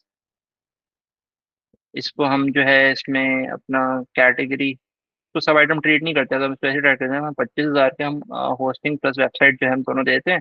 और हमारा अकाउंट जो है वो सेल्स सॉफ्टवेयर है, और क्योंकि सॉफ्टवेयर की कैटेगरी में आएगा तो हम इसको सेलेक्ट कर लेते हैं 25,000 के। इस तरह करके ये हमारे सेल्स सॉफ्टवेयर आते हैं। ये सारे इस तरह करके हम अपनी सेल्स की सर्विसेज जो है वो ऐड करते जा रहे हैं। ऐसे ही अगर आप मजीद डुप्लीकेट कर लें वेबसाइट होस्टिंग को, आप सर्विस के साथ और कर लें कि वेब डेवलपमेंट के अंदर आप वेबसाइट ट्रबल शूटिंग कर लेंगे। अगर किसी को कोई इशू होता है उनकी वेबसाइट के अंदर, ट्रबल शूटिंग एंड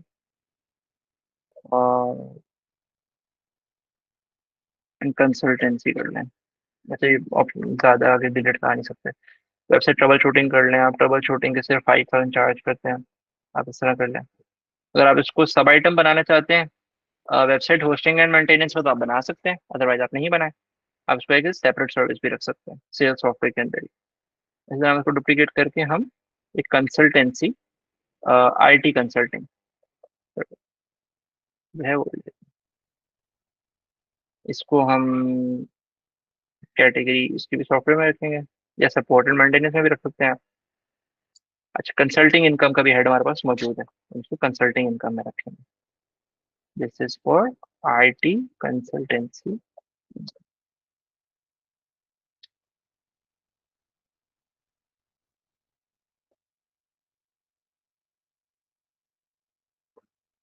इसमें हमने डिस्क्रिप्शन नहीं डाली थी, हम डिस्क्रिप्शन डाल देंगे। डिस्क्रिप्शन डालने के हम तो ऐसी तरह कर देते हैं। सॉरी, इसमें क्या रजिस्टर कर दिया।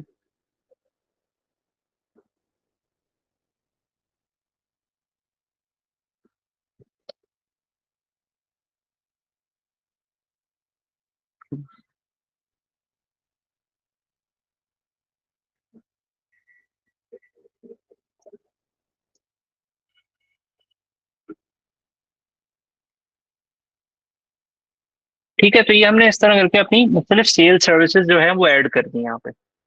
और कि हम कंसल्टेंसी भी इतने चार्ज करते हैं, इतने चार्ज करते हैं। इसमें अगर हम कोई और आइटम अगर आप सजेस्ट करें ऐड करना चाहें, अदरवाइज ये सब मैंने आपको बता दिए। डिस्काउंट और इन सब का भी हमें यूज़ नहीं है। इन केस अगर हमें इसको यूज़ करना हो तो हम बिल्कुल इसी तरह करेंगे।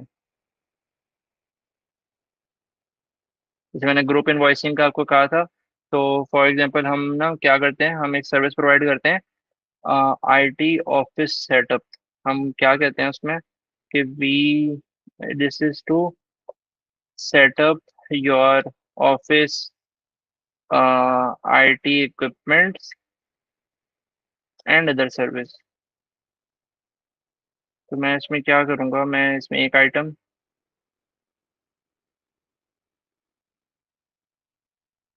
ये यहाँ पे ये कह रहा है कि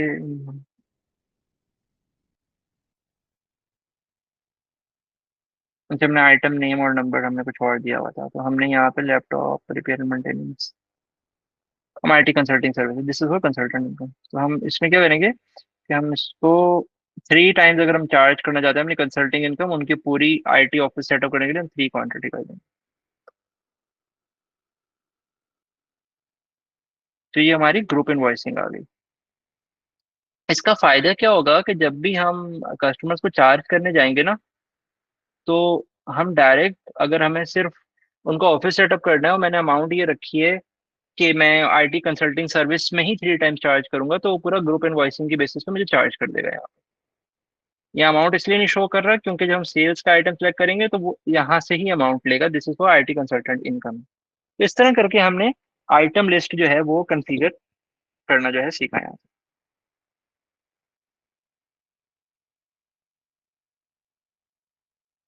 यहाँ तक किसी का कोई क्वेश्चन?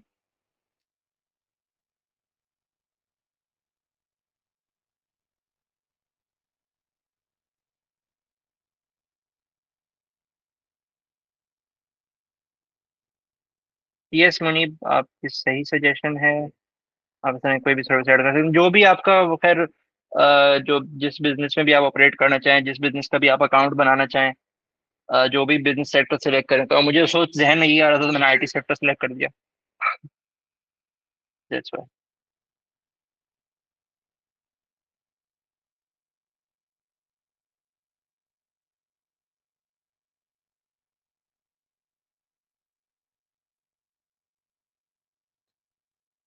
शोएब वहीद, आपको रिकॉर्डिंग मिल जाएगी तो आप उस पर दोबारा रेफर कर लीजिएगा।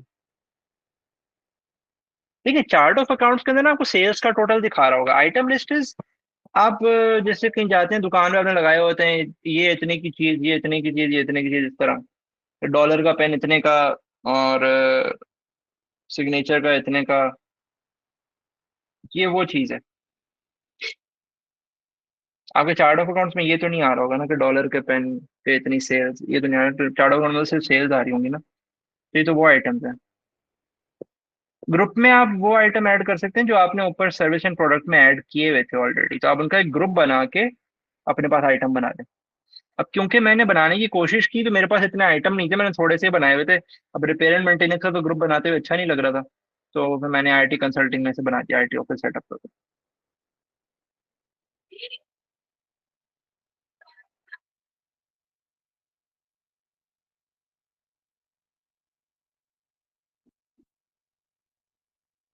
ये तो हम यहाँ पे आईटी कंपनी का हमने ये आइटम लिस्ट जो है कॉन्फ़िगर कर ली।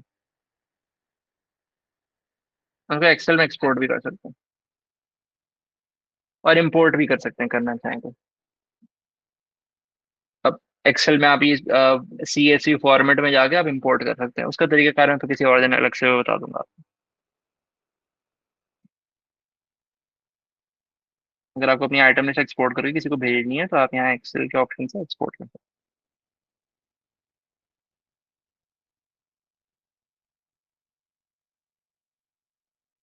हैं। यहाँ तक हमने अपना एजेंडा का प्रोडक्ट एंड सर्विसेज का पोर्शन कवर किया है, जो कि आज के एजेंडा का हमारा हाफ पोर्शन था। Introduction, objective, navigation, chart on product and services. तो बाद customer and vendors, expenses, banking and finance. उसके बाद हम कस्टमर एंड वेंडर्स कवर करेंगे। और ये जो मैंने एक्सपोर्ट किया है ये वो फाइल आप देख सकते हैं। जो मुझसे किसी ने पूछा था कि हम कोई डेटा डाउनलोड कर सकते हैं या नहीं, तो आप डेटा बिल्कुल डाउनलोड कर सकते हैं अगर आपका एक्सेस है तो।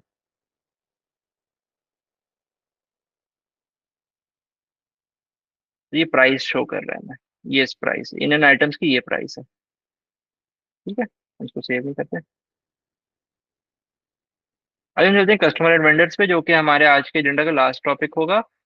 हम एक्सपेंसेस, बैंकिंग और फाइनेंशियल स्टेटमेंट्स हम अगले नेक्स्ट सेशन में कवर करेंगे, जब हमारे पास स्ट्रेंथ थोड़ी ज़्यादा होगी। क्योंकि एक्सपेंसेस थोड़ा रादर टेक्निकल एरिया, और बैंकिंग भी हम जो है वो थोड़ा सा एक टेक्निकल एरिया है, क्योंकि हमारे पास टाइम क्या शॉर्टेज है। तो हम, और फाइनेंशियल स्टेटमेंट्स अगर आप लोग फेमिलियर, तो financial statements very easy to navigate in the accounting software. उसकी वजह ये है कि आप सब चीज़ें रिकॉर्ड कर रहे होते हैं, और इन दी एंड जाके फाइनेंशियल स्टेटमेंट्स आपको सिर्फ जाकर खुद ब खुद प्रिपेयर हो रही होती है।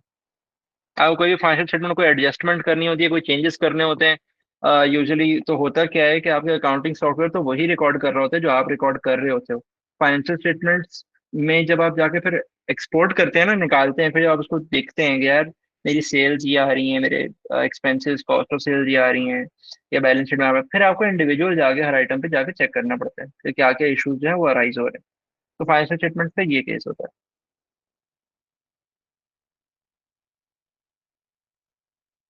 अच्छा, कस्टमर एंड वेंडर्स पर हम चलते हैं। तो इस पर जाने से पहले एक चीज मैं क्लियर कर दूं कि यूजुअली लोगों को बहुत कंफ्यूजन होती है कि वेंडर्स और सप्लायर्स में क्या फर्क होता है।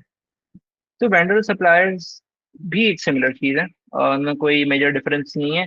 कॉर्पोरेट टर्म में बेसिकली टेक्निकल वे में हम वेंडर्स इसलिए बोल रहे होते हैं कि वेंडर्स जो होते हैं वो कंपनी को जो ऑपरेशनल एक्टिविटी का सामान होता है ना, वो प्रोवाइड नहीं कर रहे होते हैं। वो चीज़ें, सॉरी, ऑपरेशनल एक्टिविटी का सामान प्रोवाइड कर रहे होते हैं। बट जो चीज़ हमारी सेलिंग, जो हमें सेल्स करने के अंदर जो हेल्प कर रही होती है ना, उनको हम वेंडर नहीं बोल रहे होते, उनको हम सप्लायर बोल रहे होते हैं।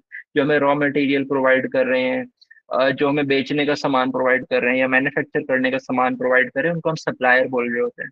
और वेंडर्स उनको बोल रहे होते हैं कि जो हमारे, फॉर एग्जांपल ट्रैवलिंग के अंदर हम कोई एयरलाइन यूज कर रहे थे सर, जैसे हमने एयरलाइन का एक्सपेंस डाला तो वो वेंडर है बेसिकली एयरलाइन का। और इसी तरह कोई मील का एक्सपेंस है रेस्टोरेंट का, तो वो हम वेंडर कह रहे होते हैं। Basically just use of terminology का डिफरेंस है। अदरवाइज ऑब्जेक्टिव सेम है दोनों का, कि दोनों ही हम हम उनसे कुछ ना कुछ सर्विस या प्रोडक्ट ले रहे हैं। कस्टमर्स वो हैं जिनको हम इनवॉइस करेंगे अभी क्विक बुक्स में आगे चल के। हम इसमें यहाँ पे क्लोज करते हैं।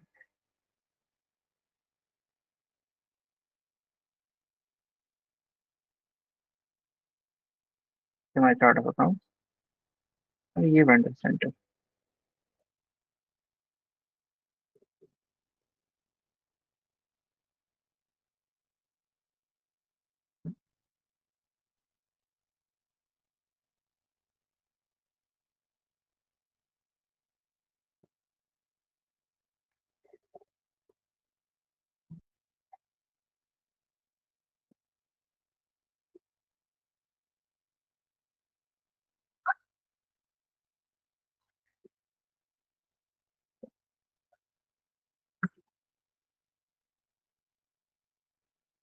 अच्छा, हमारे ये खोलने का मकसद क्या था? तो बेसिकली मैं आप लोगों को बता सकूं कि क्विक बुक्स का जो होम पेज है, मैं जिस तरह यहाँ पर गया, अच्छा आप यहाँ से भी सर्च कर सकते हैं अगर आपको नहीं मिल रहा होगा शॉर्टकट। तो वहां पे जो है ये पूरा प्रोसेस इजीली हमें दिख रहा होता है, कि वेंडर्स और कस्टमर्स का प्रोसेस क्या है। अच्छा, कस्टमर्स में अगर आप लोगों ने सबने बेसिक अकाउंटिंग पढ़ी है, तो जब भी हम कोई ना कोई सेल करने जाते हैं, तो जो खरीदार होता है वो हमें अप्रोच करता है। वो पहले हमें कहता है कि आप हमें एक एस्टिमेट प्रोवाइड करें, या आम जबान में हम बोलते हैं कि आप कोटेशन प्रोवाइड करें। तो हम उसको एक सॉर्ट ऑफ प्राइस जो है वो कोट करते हैं कि अच्छा हम ये सर्विस इतने में ऑफर करते हैं, और आप अगर इंटरेस्टेड हो आप खरीद सकते हैं। तो वो फिर बहुत सारे, जिन जिनसे उसने कोई भी चीज़ खरीदनी होती है किसी भी कस्टमर ने, वो बहुत सारे बड़े बड़े सप्लायर से जो है वो एस्टिमेट्स लेता है, कोटेशन लेता है। और उन कोटेशंस के बाद जो है वो फिर सेलेक्ट करता है कि अच्छा मुझे इससे खरीदना है, फिर उनको अप्रोच करता है। अब क्विक बुक्स हमें ये भी एक फैसिलिटी देता है कि how to make those estimates जो हमें कस्टमर को प्रोवाइड करने हैं। क्योंकि आपको यहाँ दिख रहे होंगे, जिसको यहाँ पे क्विक बुक्स ने मेंशन किया हुआ है कि create a new estimate quote proposal और bid.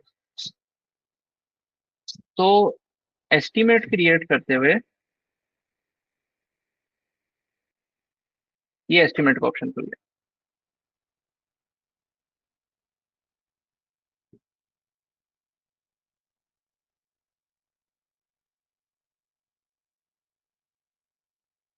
Yes, we can made manually Excel item list, और हम उसको सीएसवी के थ्रू अपलोड कर सकते हैं। एग्जैक्टली हम डायरेक्ट फाइल एक्सपोर्ट करते हैं, उसको सीएसवी में कन्वर्ट करते हैं और इंपोर्ट कर लेते हैं।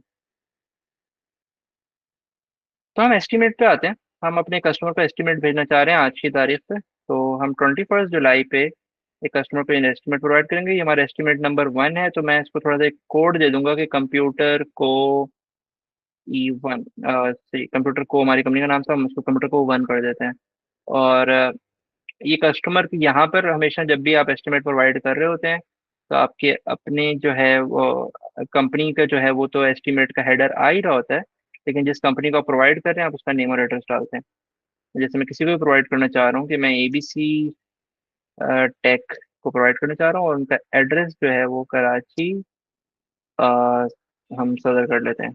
तो पीओ जो है 75260 फॉर XYZ। अब हम, आपको याद होगा कि हमने आइटम्स ऐड किए थे। तो हमारे पास एक कस्टमर आया, उसने कहा कि हमें आपसे जो है ना लैपटॉप रिपेयर करवाने हैं, तो आप लैपटॉप रिपेयर करेंगे कितने पैसे लेते हैं?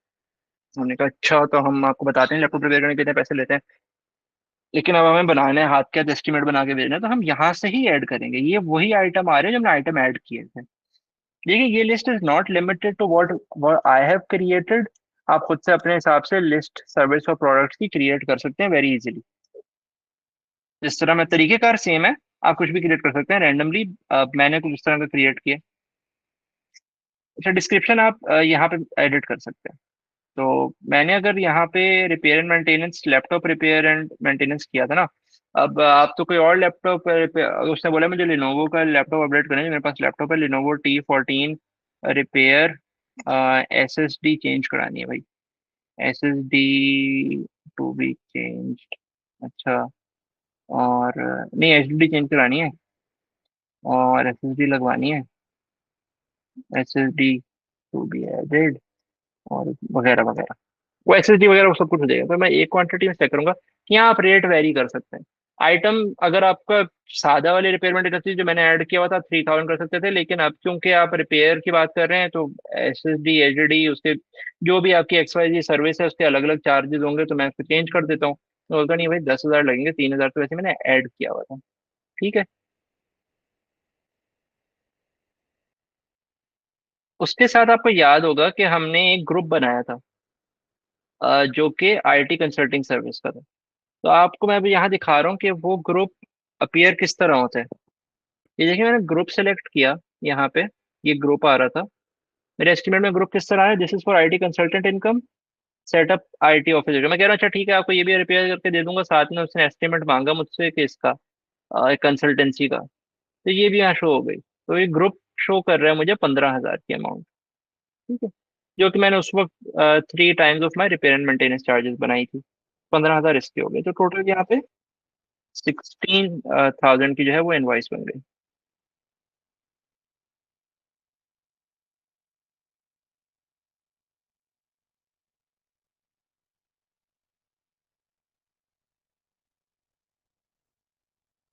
अच्छा, अब हमारे पास कोई कस्टमर अगर हमें ऐड करना है, हम तो कस्टमर का नाम जो है हमने रखा था ABC टेक, और उसका ओपनिंग बैलेंस कोई नहीं है, हमने उससे पहले हमसे कोई खरीदारी नहीं की ना, उसका कोई बैलेंस हमारे पास मौजूद है।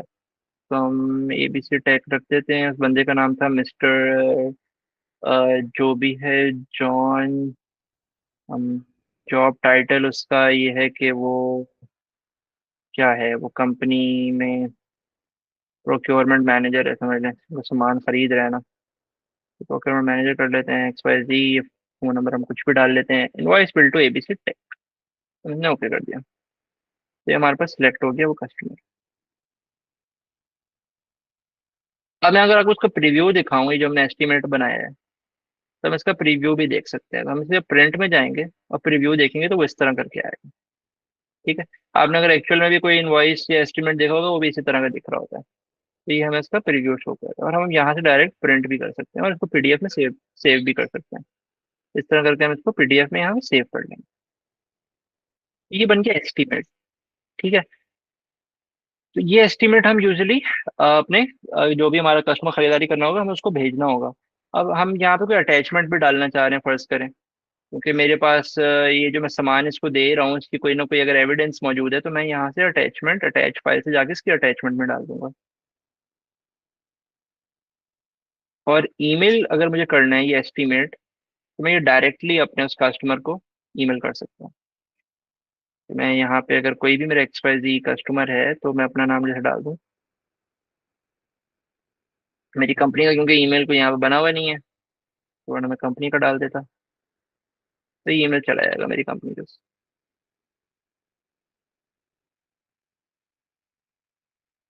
हाँ। हैंग हो गया। तो खैर ये एस्टिमेट का तरीकाकार था। तो हमारे कस्टमर एंड पे, सेल्स एंड पे एक पार्ट होता है एस्टिमेट।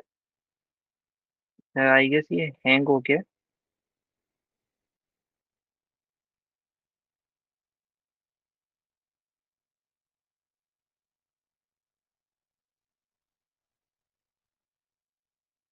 हाँ।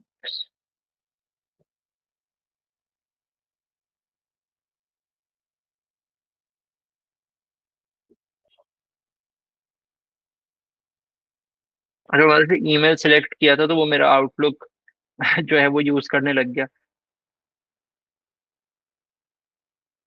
मेरे सिस्टम का। तो इसलिए वो कह रहा है please restart Outlook for to be reloaded. अगर आपके पास अब आपका ईमेल साइन इन होगा तो वो इजीली हो जाएगा, लेकिन तरीकेकार यही है।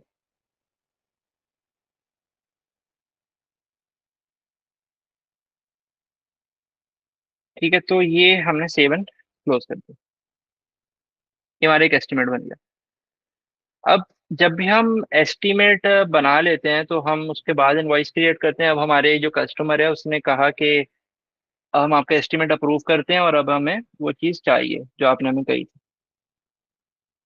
तो हम यहाँ से सेम उसी तरीके से जैसे हमने एस्टिमेट क्रिएट किया था, हम उसी एबीसी टैग कस्टमर को हम इनवॉइस क्रिएट करेंगे। मैंने यहाँ से एबीसी सिलेक्ट किया तो सिलेक्ट हो गया।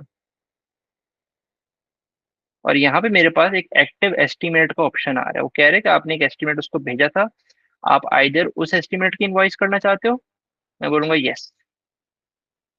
तो हम वही एस्टिमेट एज इट इज अपनी इनवॉइस में कॉपी करेंगे।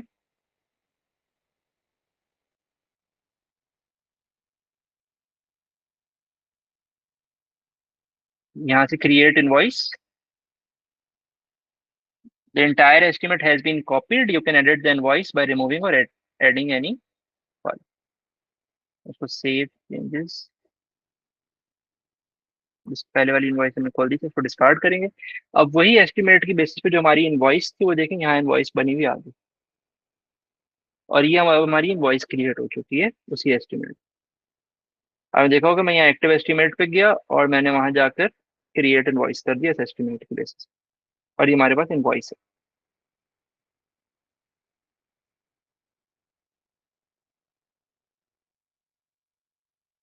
हम अजान का ब्रेक लेते हैं यहाँ पे।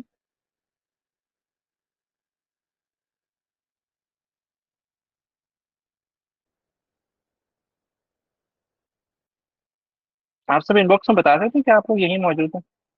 मैं काफी देर से किसी को कोई मैसेज नहीं आया।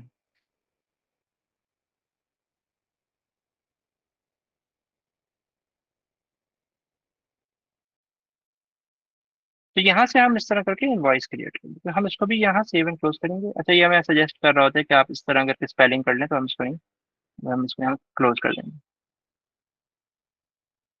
तो जो कस्टमर साइड पे हमारा प्रोसेस होता है वो हमेशा एस्टीमेट से चलता है, देन वी क्रिएट इनवॉइसेस। अब क्योंकि हमने इनवॉइस क्रिएट कर ली थी, अब उस कस्टमर ने हमें पेमेंट भेज दी होगी।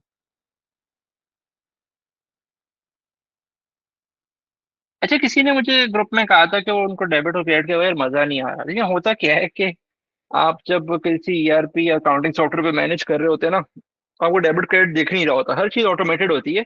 और डेबिट क्रेडिट खुद पीछे हो रहा होता है। आप एक्सपेंस कर रहे होते हैं, एक्सपेंस रिकॉर्ड कर रहे होते हैं, बिल बना रहे होते हैं, पोस्ट कर रहे होते हैं, पेमेंट रिकॉर्ड कर रहे होते हैं, सब पीछे डेबिट क्रेडिट हो रहा होता है। आपको डेबिट क्रेडिट की कदर जब होती है जब आप अकाउंट से रिकनसाइल करने जाते हैं ना, बैंक रिकनसाइल कर रहे होते हैं या इन दी एंड जब फाइनेंशियल स्टेटमेंट्स को देख रहे होते हैं, फिर आपको कदर होती है कि अच्छा वो बिल सही रिकॉर्ड हुआ था या नहीं हुआ था, आइदर मैंने डेबिट सही किया था, क्रेडिट की सही की थी, मैंने बैंक सही सिलेक्ट किया था, कहीं ये ना मैंने गलत बैंक सिलेक्ट कर दिया हो, उसकी वजह से जो है वो कोई और बैंक क्रेडिट हो गया है। तो ये इशू भी हो जाता है। हमने कस्टमर एक ही बनाया था तो हमारे पास एबीसी टैग ही आ रहा होगा। और पेमेंट की अमाउंट जो है वो उसके ड्यू थी 16,000, जो हमने उसको इनवॉइस किया था। तो वही जो है अमाउंट आ रही है। अच्छा, उसने हमें अमाउंट दी in the form of cheque. मैं चेक सेलेक्ट कर लूंगा। ठीक है। अच्छा, ये मजीद पेमेंट मेथड आप ऐड करना चाहें तो कर सकते हैं। ये अगर आप कोई फर्ज करें आपको इजी पैसा अकाउंट में पैसे आ रहे हैं तो वो भी आप ऐड कर सकते हैं। तो आप यहाँ से चेक सेलेक्ट कर लेंगे और चेक नंबर जो है वो यहाँ पर डाल देंगे। चेक नंबर हम कोई भी रैंडम बना देंगे। और यहाँ पे जो है अब अमाउंट ड्यू उसके बाद कोई हम पेमेंट से करेंगे। अच्छा, उसने पूरे के पूरे 16,000 रुपए जो है हमें वो पे कर दिए। कस्टमर बैलेंस जो था और 16,000 की अमाउंट, हम उसको यहाँ पे,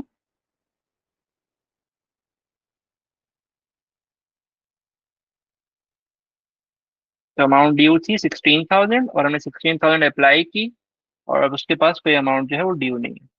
इस तरह करके हम अपना पेमेंट रिकॉर्ड कर लेंगे। अब ये पेमेंट हमारे पास जाएगी कब? ये पेमेंट हमारे बैंक में जानी चाहिए। ऑब्वियस सी बात है। हमारे बैंक्स भी दो तीन किस्म के हैं। उसके लिए हम यहाँ पर ये सिलेक्ट करेंगे, ये ऑप्शन।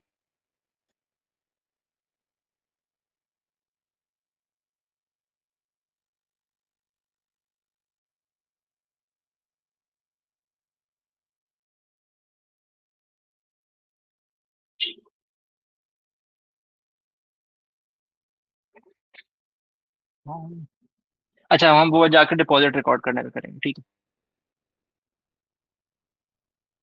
अब हम करेंगे, यहाँ देखें रिकॉर्ड डिपॉजिट के ऊपर हमारे पास एक ऑप्शन लिखा हुआ आ गया 1। वो कह रहे कि अगर पेमेंट आपने वहाँ रिसीव की थी, अब आप इसको रिकॉर्ड कर लें। ठीक है, याद है हमने ये 16,000 की पेमेंट यहाँ बनाई थी। 16,000 की पेमेंट यहाँ सेलेक्ट करेंगे, और अब हम इसको अपने अकाउंट में जो है वो रिकॉर्ड कर लेंगे कि हमारा करंट अकाउंट में ट्रांजेक्शन हुई है।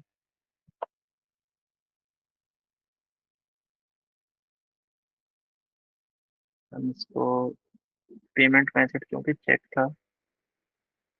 अच्छा, यहाँ डिपॉजिट टू मिजान में सेविंग आ रहा है, ठीक है। अच्छा, हमने कोई कस्टमर का कोई अकाउंट नहीं बनाया होता, तो हम फ्रॉम अकाउंट के अंदर हम कस्टमर का अकाउंट, क्योंकि बैंक हमारा डेबिट हो रहा होगा तो हम क्रेडिट क्या करेंगे, हम इसमें से फ्रॉम अकाउंट हम डायरेक्ट जो है ना वो कर लेते हैं सेल्स, क्योंकि हमारी सेल्स क्रेडिट हो रही है, तो हम इसको सेल्स क्रेडिट कर लेते हैं।